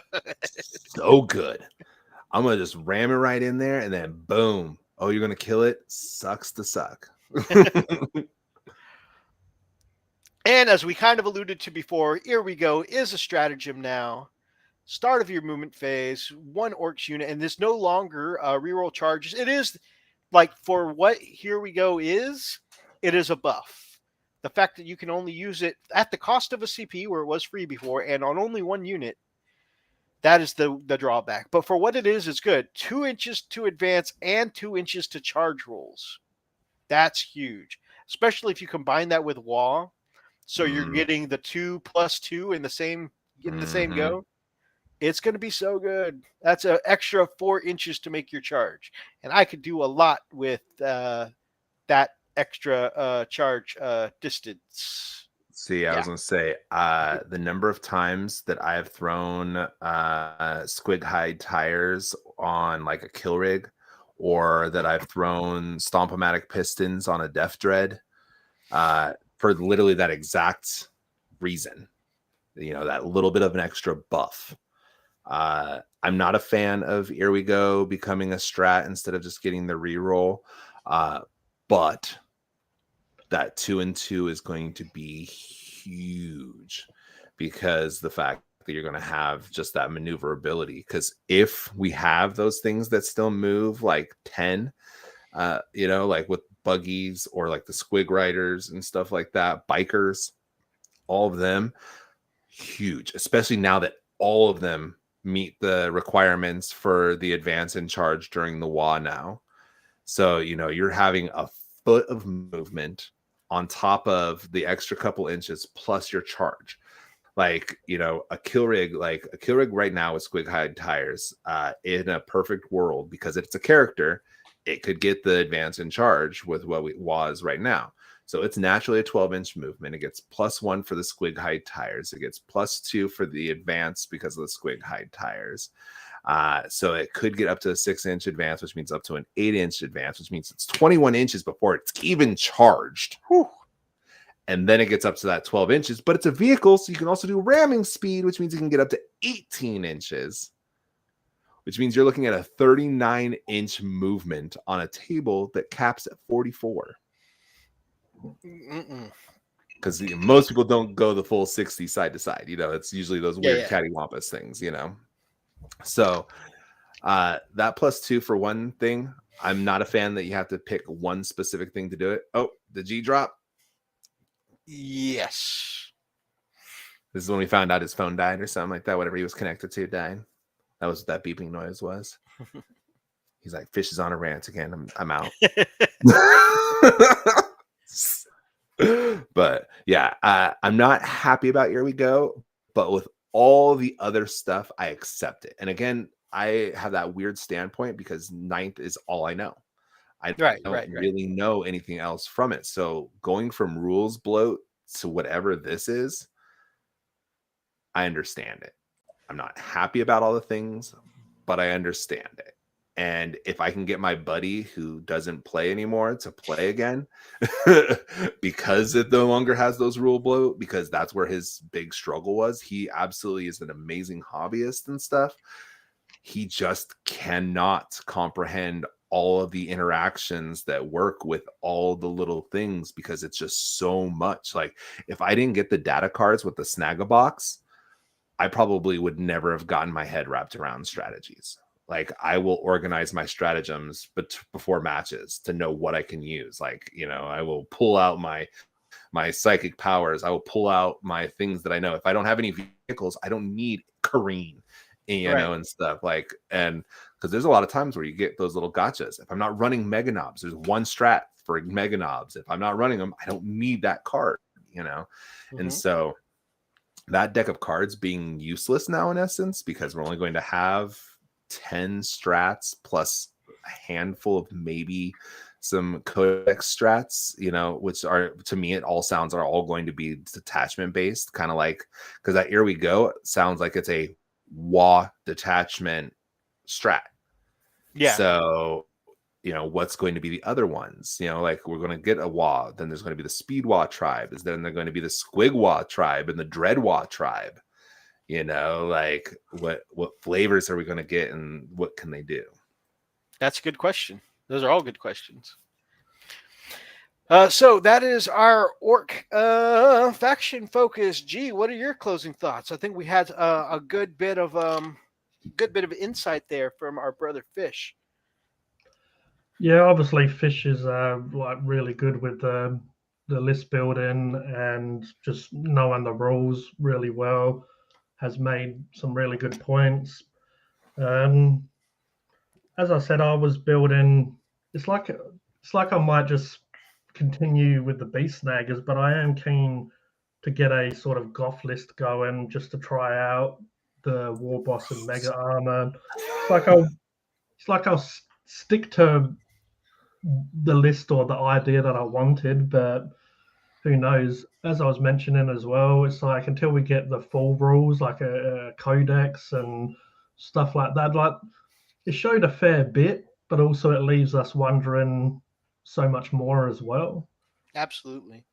I think that's a But really important thing for people to remember. It's so easy for us to talk about what we like, we don't like, get up in arms about them changing this, that, or the other.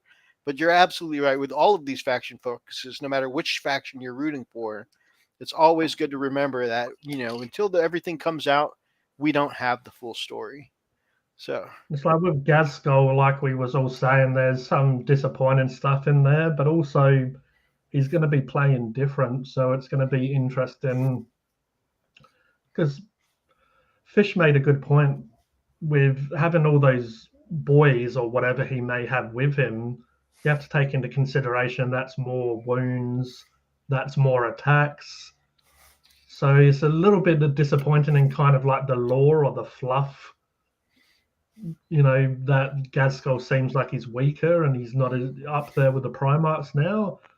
But in the way of the game and the rules, having that meat shield is going to be fairly interesting. So he's lost stuff, but also in a way he's gained certain stuff that's going to be pretty juicy in there.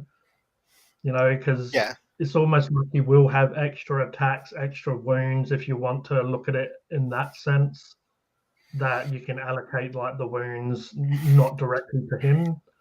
So he might have that stayability or whatever a little bit more. Or so, because I guess as well, he's a model that I've wanted to get on the table and play for a while because I know how beastly he is. So just, you know, I guess it's good in a way for me because I haven't really played the current rules with Gazskull. So I'm saying I'm disappointed or sad or whatever you want to say, but it's like at least I get to use him with his new rules now, so I'll have to get used to those rules. True. I haven't kind of played with him and got used to these rules and disappointed that he's going to play differently. So like I've seen battle reports and I've seen other people hyped up of how good he is and how much they enjoy him, but at least I'm going into it using these rules, so it's going to be interesting to play. You'll have the fresh eyes, so that's it. And at the end of the day, I mean, I know people like Fish play a lot of tournaments, but at the end of the day, it's just Warhammer. It's just us moving around little miniatures, rolling dice, and it's kind of about having that fun and that escapism from real life. So rules change and come and go all the time. I mean, who knows? They might FAQ this next week and it's all changed. So, like it's like we all get inspired and passionate about this, but at the end of the day, it's just all about having fun. And like we mentioned, more towards the beginning of looking at the rules, it's just going to be it's like you need change in life to keep it fresh, because if it's just going to stay all the same all the time, it's not going to be that interesting or fresh using the same lists or the same rules all over again. So having new rules gives you another reason to look at the list building, to look at what models you're going to use. Sometimes you might be using a model that's collected dust on the shelf that you're going to pull off and blow. That was probably the wrong set of words to use. But you're going to use some of those models that have probably been sitting there for a while. So it's annoying, but it's also cool that they keep it fresh. So it gives you a different reason to play a different way, or just to look at models in a different way. A model that you may have loved, you're gonna have to find new ways to love it. It's like a child that might the law or something, and you're gonna have to look at new ways to love that child again. You might be a bit disappointed, but you can't help but just carry on and continue to love your army. I mean, that's fair. And, I'm going to love my orcs either way. Even before I started playing, since I painted my first couple orcs, I was like, I love these guys. So I'm going to continue loving them. I'm going to continue playing them for sure. And it's my favorite. It's my favorite Australian martial arts, heavy lifting, bodybuilding badass, kaiju shorts. Welcome to the stream, brother. He lost the war, but he gained some friends. That's a good point. What if the WAAAAAGH was the friends we made along the way? I mean, that's literally what my fluff is, really, in my army. Is like they're there by choice. Like they came together. Like I love that. I love that so much. And yeah, and I agree actually totally with that sentiment too that G had there, that it's just the idea of that, the game is so weird. Like it's like they've gotten to people where like people are hostile now about like the competitive scene and stuff. Like that's the reason why I make the joke about not liking goths so much. It's because of the tryhards. Like people, the most annoying thing is when you see like a post from a new player and they're like, but it's like when you love something, it's one thing to love them, but it's another thing to be like, I'm a new player, what would you suggest? And people are like, you need to get Gaz Gulthraka 3 kill rigs, and you need to play Goth pressure list. Anything else, and you're wasting your time and money. Yeah. You're a hoot to have at parties, I assume. Like,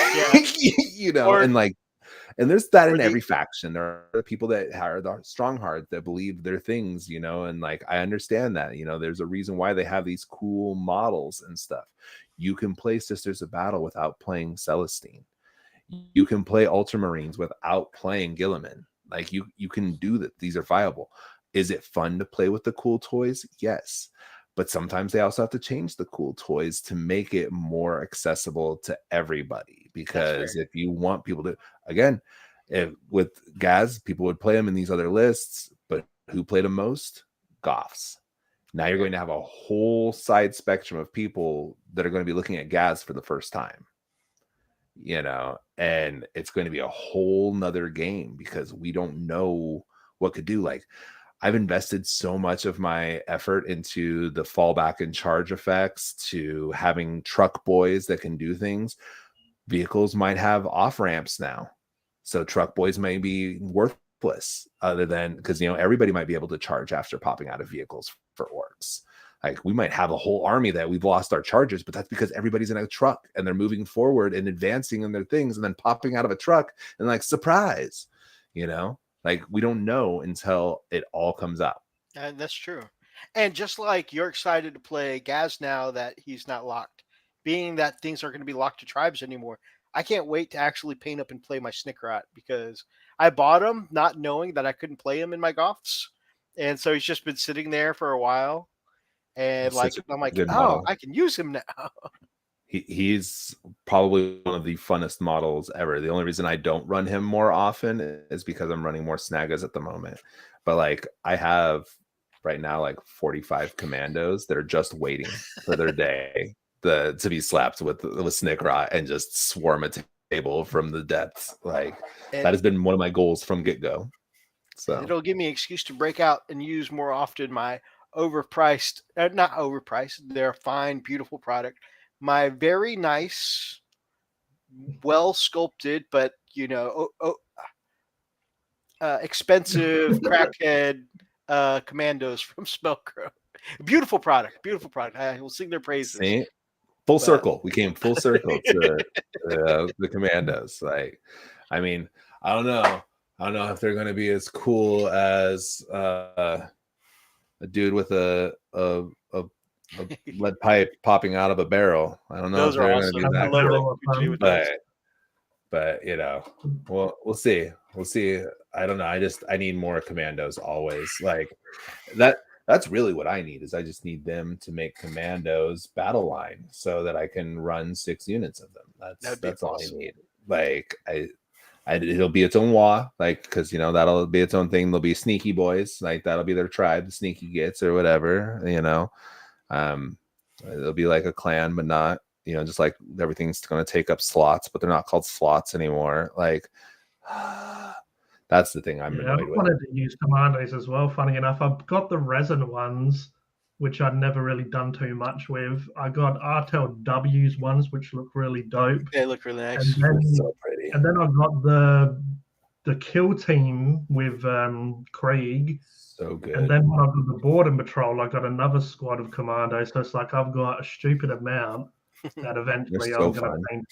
Eventually going to paint and put on the board. And it's always been a unit that I've never used, but always like loved the way they look or just wanted to, put them into the game and incorporate them into an army.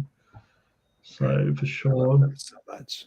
They are definitely like the more like Blood Axe runs through my veins. Like everything about them. Like I fell in love with commandos from the get-go. I talked to Umis. Like I'm very un-orky, but very orky at the same time. Like I love being sneaky with my wild, loud colors. Like like I just think of the was it Ali G? It's just like the little meme or whatever. I see you guys showed up in your camo. Like, I love that. Like, and I embrace it fully. I have pink now in my purple camo, nice. Like, because it pops so much and it's just so fun. And I need that to still exist in the game. I need this refresher because like the meta chasers are what's ruining the game right now. Yep.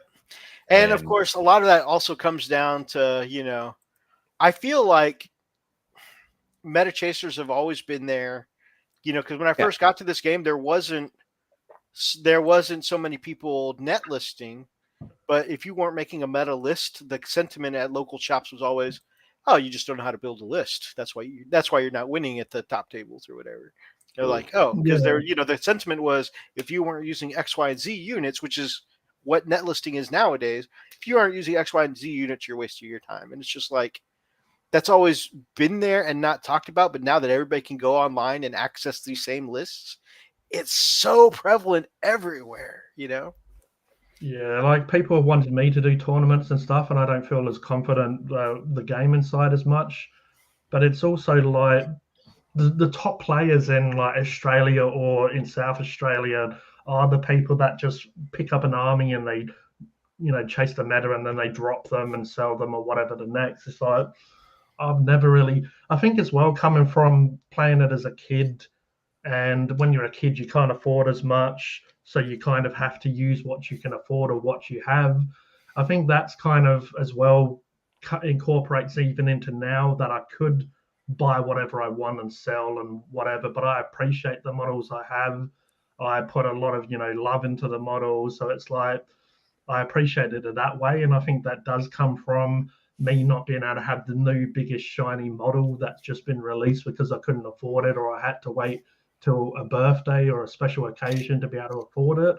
So it's like I just can't be a meta chaser and just drop armies. I need to have like a love or an interest in what I'm painting or building or playing, even if I'm at the bottom of the barrel, just like Fish's Commandos there at the bottom of the barrel. But I need to enjoy it to that level. So I could do tournaments, but I know that people are going to win because they're eagle-eyed, eye on the prize. They know the list that's going to work, and that's all they kind of do, which is fair enough if that's how they want to do their hobby. But I just am more someone that will just even enjoy losing just because I'm using my army that in my head has this certain fluff or certain look or feel or whatever to incorporate it into that list or army. Kaiju says, I think that a lot of the imbalance of the meta and the Arks of Omen detachments, though, the moment something gets FAQ'd, you can just max the allotments. That's fair. The take whatever you want kind of scheme does allow for min-maxing very much. And I think, that's going to be kind of the same thing going into 10th. What it looks like so far is things are either battle line or they're not battle line. So I think that same kind of ability to min-max what's good is going to be a continued theme. Because a point I was going to bring up before, it seemed like Warhammer, especially the last edition, maybe the last couple, was like more aimed at tournament and meta chasing and that sort of stuff. Do you feel this new edition has kind of stripped it back where the casual players can kind of enjoy it more? I don't.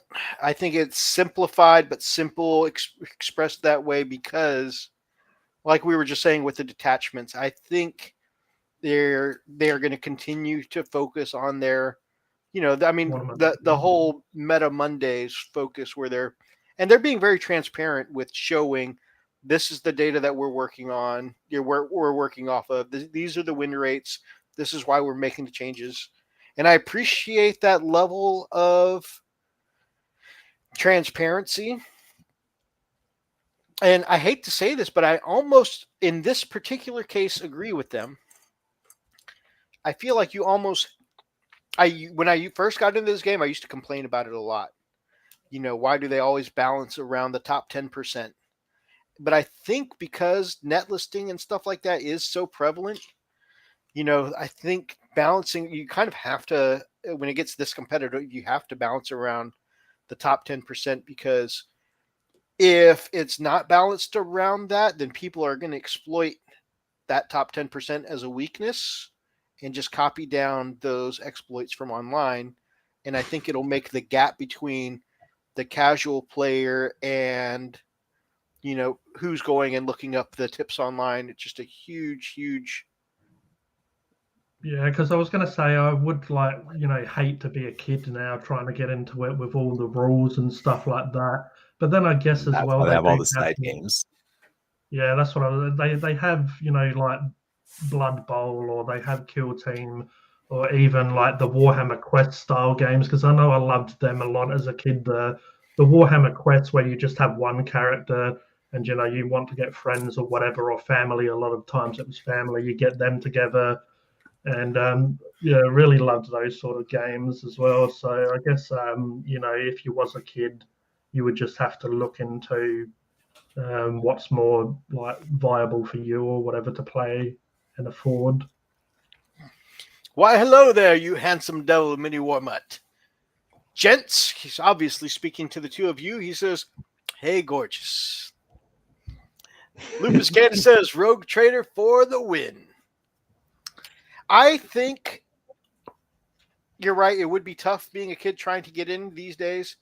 But also, I think, like many things, it's got to be like even video games. It's got to be about who you're playing with, right?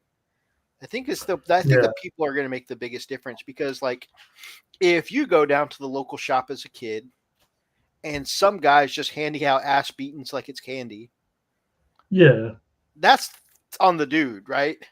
Like, you should not be playing a new kid trying to get into the game the same way that you're playing, a tournament table. yeah. Like I've seen parents when they're teaching I've seen it on Facebook or whatever, and they're teaching their kid how to play. They might strip back some of the rules and not use like stratagems and stuff as much. Just use kind of like the basic strength, toughness, and all that sort of stuff. And even if you got together with your friends and maybe your friend doesn't have as much money, so doesn't have like the really cool stuff, again, you can strip back some of the rules to make it a little bit more friendly.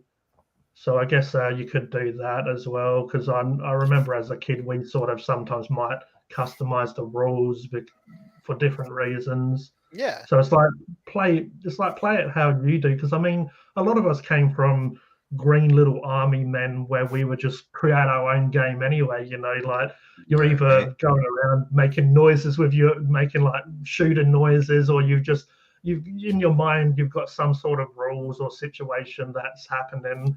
So that's what I guess is good about being a kid, the imagination. And when you are playing Warhammer as a kid as well, you put in a lot of imagination into it. You kind of, when you're an adult, I feel like you put in a lot of like strategy and stuff into it. When you're a kid, you feel like you're involved in the game a little bit more, like you're on the tabletop yourself. Where us adults tend to move away from that imagination side of it a little bit more. Maybe y'all. No, I'm more of a child at the table than I am in my normal life. I still have a version of Mythos in every one of my armies. I'm like, this is Mythos as a space wolf. This is Mythos as an orc. This is Mythos as an Imperial Guard. So the other thing on that side note is, in my opinion, I don't think Warhammer has ever been accessible to children.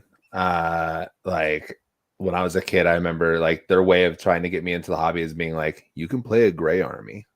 You still want me to spend $150 to jump in. Like that's not a price tag for children, but that being said, it's really fun. And that's one of my biggest butt hurts about Kill Team becoming its own independent IP kind of thing, because Kill Team is what got me into it, because original Kill Team was just 8th edition. It was 8th edition light. And so I understood what I was getting into when I jumped up to big Warhammer. That's what I loved about 7th edition. Is 7th edition's Kill Team was literally the same game, but 200 points and lone operatives. Yeah, like you get a taste for it, so then you can just add more to your army and play like the bigger version. That's why everyone in my army has a name. Just real quick, Mini Warbot says, "What's the name of the 10th edition core set again?" It's called the Leviathan box set. Yeah. And yeah, that's the point as well with not being, the affordability of the game. It's like Warhammer's always been expensive. So yeah, sometimes it does creep up in price, but it's always been expensive, really. It's always been an expensive hobby, really. Mm-hmm. I was talking about if you're the guy at the game store who's beating down on the kids, maybe the player's the problem. Kaiju goes, "Nah, you got to beat those kids down. Teach them life's not fair." It just reminds me of the Lonely Island music video. This poser tried to give me some cake. I said, "Man, I don't need this birthday cake. Happy birthday to the ground." Throw it to the ground. I threw the rest of the cake too. Welcome to the real world, jackass. That is actually a big thing for me. So I don't pull punches. I will totally help you. I will hold your hand the whole time. But if you screw up and I hand you your ass, that's on you. Mind you, that's probably one of the reasons why the team doesn't always want to play. But at the same time, that's why she gets excited, is because when she does something good, she uses good strategy and she wrecks me. it feels Yeah, it's not like good.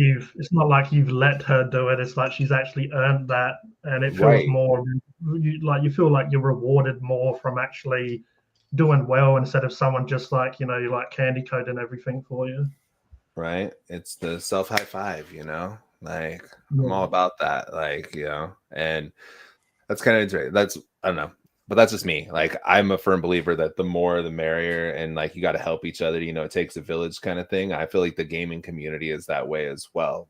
Like there's things you struggle with. Like there's probably somebody else that struggles with it too. So like there's ways to get around remembering these things. Like I have an entire notebook that's literally just me writing data sheets over and over again. And it's like, why would I keep writing the same data sheets over and over again? And I'm like, because it helps me, and I remember like I can almost tell you the entire Stompa profile now. Like I feel I'm like so proud of myself for remembering that. I would have never done that 2 years ago, been able to even tell you like that a Sluggo was strength 5. Like, I couldn't even tell you that because it's strength 4. But it's like, and like it's dumb stuff like that. But Minnie Warmut says, frickin' Warhammer makes it really hard to hide the transaction in the checkbook for the wife. Ugh. It reminds me of when I was a kid. I had a subscription. Well, not a kid. I was 16 at the time. I had a subscription to Playboy. And, my parents, I had one of those 16, like at the time, the bank we had, if you were 16, you had to have one of your parents on the account, as kind of like your overseer. But if you had a subscription to Playboy, it didn't come up in the mail or in the debit card as Playboy. It said something entertainment, right? mm-hmm. This was before the Google days, so you could just go something entertainment. What is that? It's just so that's there needs to be a site that sells Warhammer that does that. It doesn't say such and such game not store. Warhammer. This is not Warhammer. Yeah. I think Frost and Fist has a new thing to work on. Yes. Whenever we open a game store, we will send it to you and charge your card as blank entertainment, like something entertainment. Right. They should have said, "Oh, this is not Playboy." Like, it's for the parents. It's like not Playboy. Okay. The not Playboy subscription. All right. Well, it is a little bit later than I thought it was, and I have to actually go get my daughter from her boyfriend's house before she tries to figure out a way to stay there, and I have to put on dad face for the night. That's so. We're just about to close it down, anyways. Thank you for hanging out with us tonight. Now the real orcs coming out, right? The real orcs. Be a little bit more than spreading spores going on. So.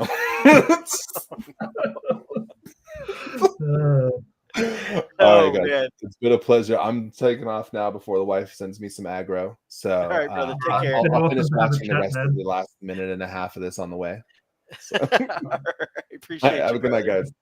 Thanks for having me, everybody. Real quick, before we do wrap up for the night, everybody, Kaiju, if you are still in the chat, my brother, I just wanted to say, and this is completely not Warhammer related, this is a nerd thing that I get really excited about. I just found out Netflix has a new Ultraman series, and I am about 4 or 5 episodes in. It's in an anime style. It is so good. It is so good. Like, hold on.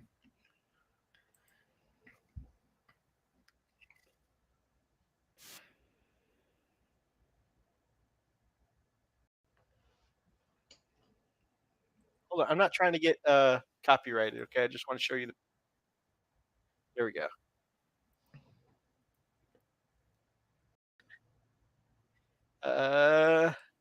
Likey smashed. I appreciate you, brother. Screen. I understand. Let's proceed. Netflix. All right, right here. I like I said, episode 5 is where I am.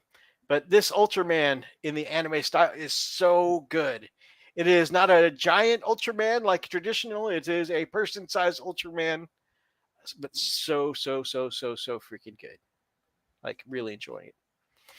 Also, anyone else who's a fellow weeb like myself, We finally caught up on all of the English dubs of Demon Slayer this week.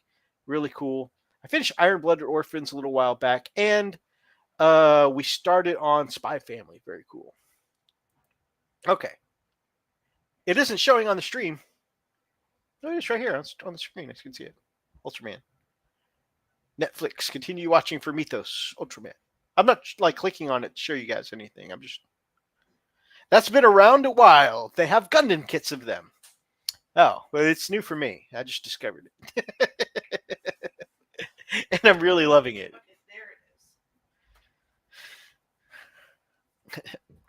So, yeah, I'm really, like, it is so good. Like, some of the Ultraman series were getting like a little, some of them have been better than others, I'd just like to say. So I hadn't caught up all of them lately. But this one just blew me away. I was like, oh my God, this is the best Ultraman in a while. And while I was in Canada this past week, I went back and watched the Ultraman that got me into it, which was the U.S. The Adventures of Ultraman. Because apparently, legally, America only got certain, like an amalgamation of episodes from like 2 different Ultraman series. And so they chopped them up and made a series, like not every episode. So they chopped them up and made one movie out of it instead of like the 2 series it was supposed to be. It was called The Adventures of Ultraman in the US. And that's been my favorite. That's what got me into Ultraman. And I watched it again while I was in Canada. It was great. Okay. Getting off the Ultraman. Still watching season 2 of Vikings Valhalla. Nice. Man, I've only watched a handful of episodes of Vikings, but I really like what I've seen of it so far. But it's definitely one of those that we can't watch while the kiddos are around. So, all right. So, like I said, that was just a real quick. I wanted to just show everybody this was a painting stream. This is, you guys saw at the beginning when I started layering the pink on. It was a very, very rough and bubblegum kind of color because it was very thin down over, the white dry brushing on top. But now that it's had several layers, it is coming out more of that hot pink kind of magenta color. So I think the back hindquarters here still looks a bit too pinky. I might give this one a couple more glazes.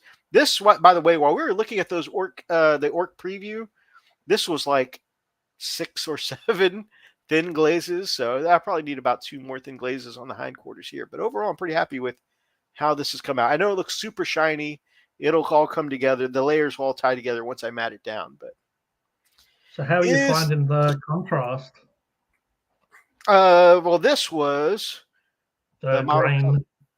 Oh, the green. I love that skin tone, guys. This is what G did when he was on our show a few weeks ago, striking scorpion green. And I said, I got to get me some of that because it looks a lot like my 3-step skin color. So maybe just get you a bright green without having to do too much. And if you do need to layer it up, I found moot green is fairly close and similar. But sometimes if I need to layer up, I might add some of the contrast with another green, just to sort of make it a little less thinned out, I guess. I think if I were less trying to get it done quickly, because this totally isn't me doing my May the Squig Be With You, 3 days before the end of the month. Yeah, I've still got mine primed. But yeah, I think if I weren't trying to get it done quickly, I could go back, or if I would probably in the future do this, but kind of like I do the purple on the squig and then, do the white and the pink over it. I would probably do some of the recesses, do like a darker green, like Warpstone Glow, and then the white, and then leave the striking scorpion on the brighter areas. Yeah. Yeah. But yeah, I mean, I'm liking, yes, this is the magenta fish. So it started off looking very patchy and bubblegummy. But yeah, by the end of our painting stream tonight, the green is looking strong. The magenta is looking strong. And once the leathers are just going to be quick re-highlighting the white where I've gotten a little messy. Black for the pants, leather color here. white for the armor panels. I mean, this guy is honestly like he's a good bit fair of the way done on just the first night of painting. Yeah, for sure. My squig is striking Scorpion on the Beast Boss. Nice. I am going to be doing a hobby hangout with Ybird after the show. I'm going to take a few minutes of bio. If anyone's interested, hit me up. I'll shoot you the link. I'll post it in our messenger. I'll put it in our Discord. If anybody doesn't get the link, let me know. I'll happily invite you in, and we can do some painting together off stream. But for now, we're going to say goodnight. Thanks for joining me, G, and Fish doing the review of the Ork preview. G and Fish's channels can be found down below in our link tree of the Friends of the Frosted Fists. Check it out. Of course, we'd love when you guys support the Friends of the Frosted Fists. I'll be back by then. Hey, you are welcome to join us. Thank you so much for joining us tonight, guys. Oh, G, did you want to say anything before in closing thoughts for you, brother? As always, I appreciate jumping on. It's always great and awesome to have a chat. It was awesome to speak to Mr. Fish a little bit more, and yeah, just to be honest, I'm just anticipating the move. I know we don't have freak. I know we don't have freak here, so you've got the sound effects here. Oh my goodness! Now you're making me do it. Hold on. Normally I hassle Freak and he starts like, I don't know if you noticed me. Yeah. But normally I hassle Freak, so he starts like doing it early, so he starts dropping the moves. So you just towards the end of the episodes that I'm normally hassling him, you just hear move. Royalty free moo sound. That's all right. If you can't find it, I was just going to do it myself. No copyright, free to use. Okay, we're going to trust this. And, if I get canceled, then I get canceled.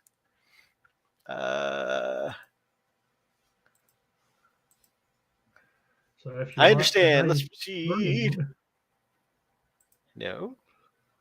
Share. Screen.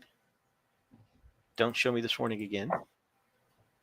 Royalty free moo. Okay, right here, guys. It says royalty free. So if you guys like today's episode, make sure that you grab up an ox and smash that like button. And smash that like button. There we go. In the name of Gork and Mork. In the name of the Gork and the Mork. Drop us some comments down below. If you're watching from the archives, feel free to be part of any of tonight's ridiculous conversations. And if you guys are not yet subscribed to G, Mr. Fish, both down in the links below in our link tree. And if you're not subscribed to these guys, we would love to have you as part of the pack here on the Frosted Fist. Till next time, guys. Stay frosty.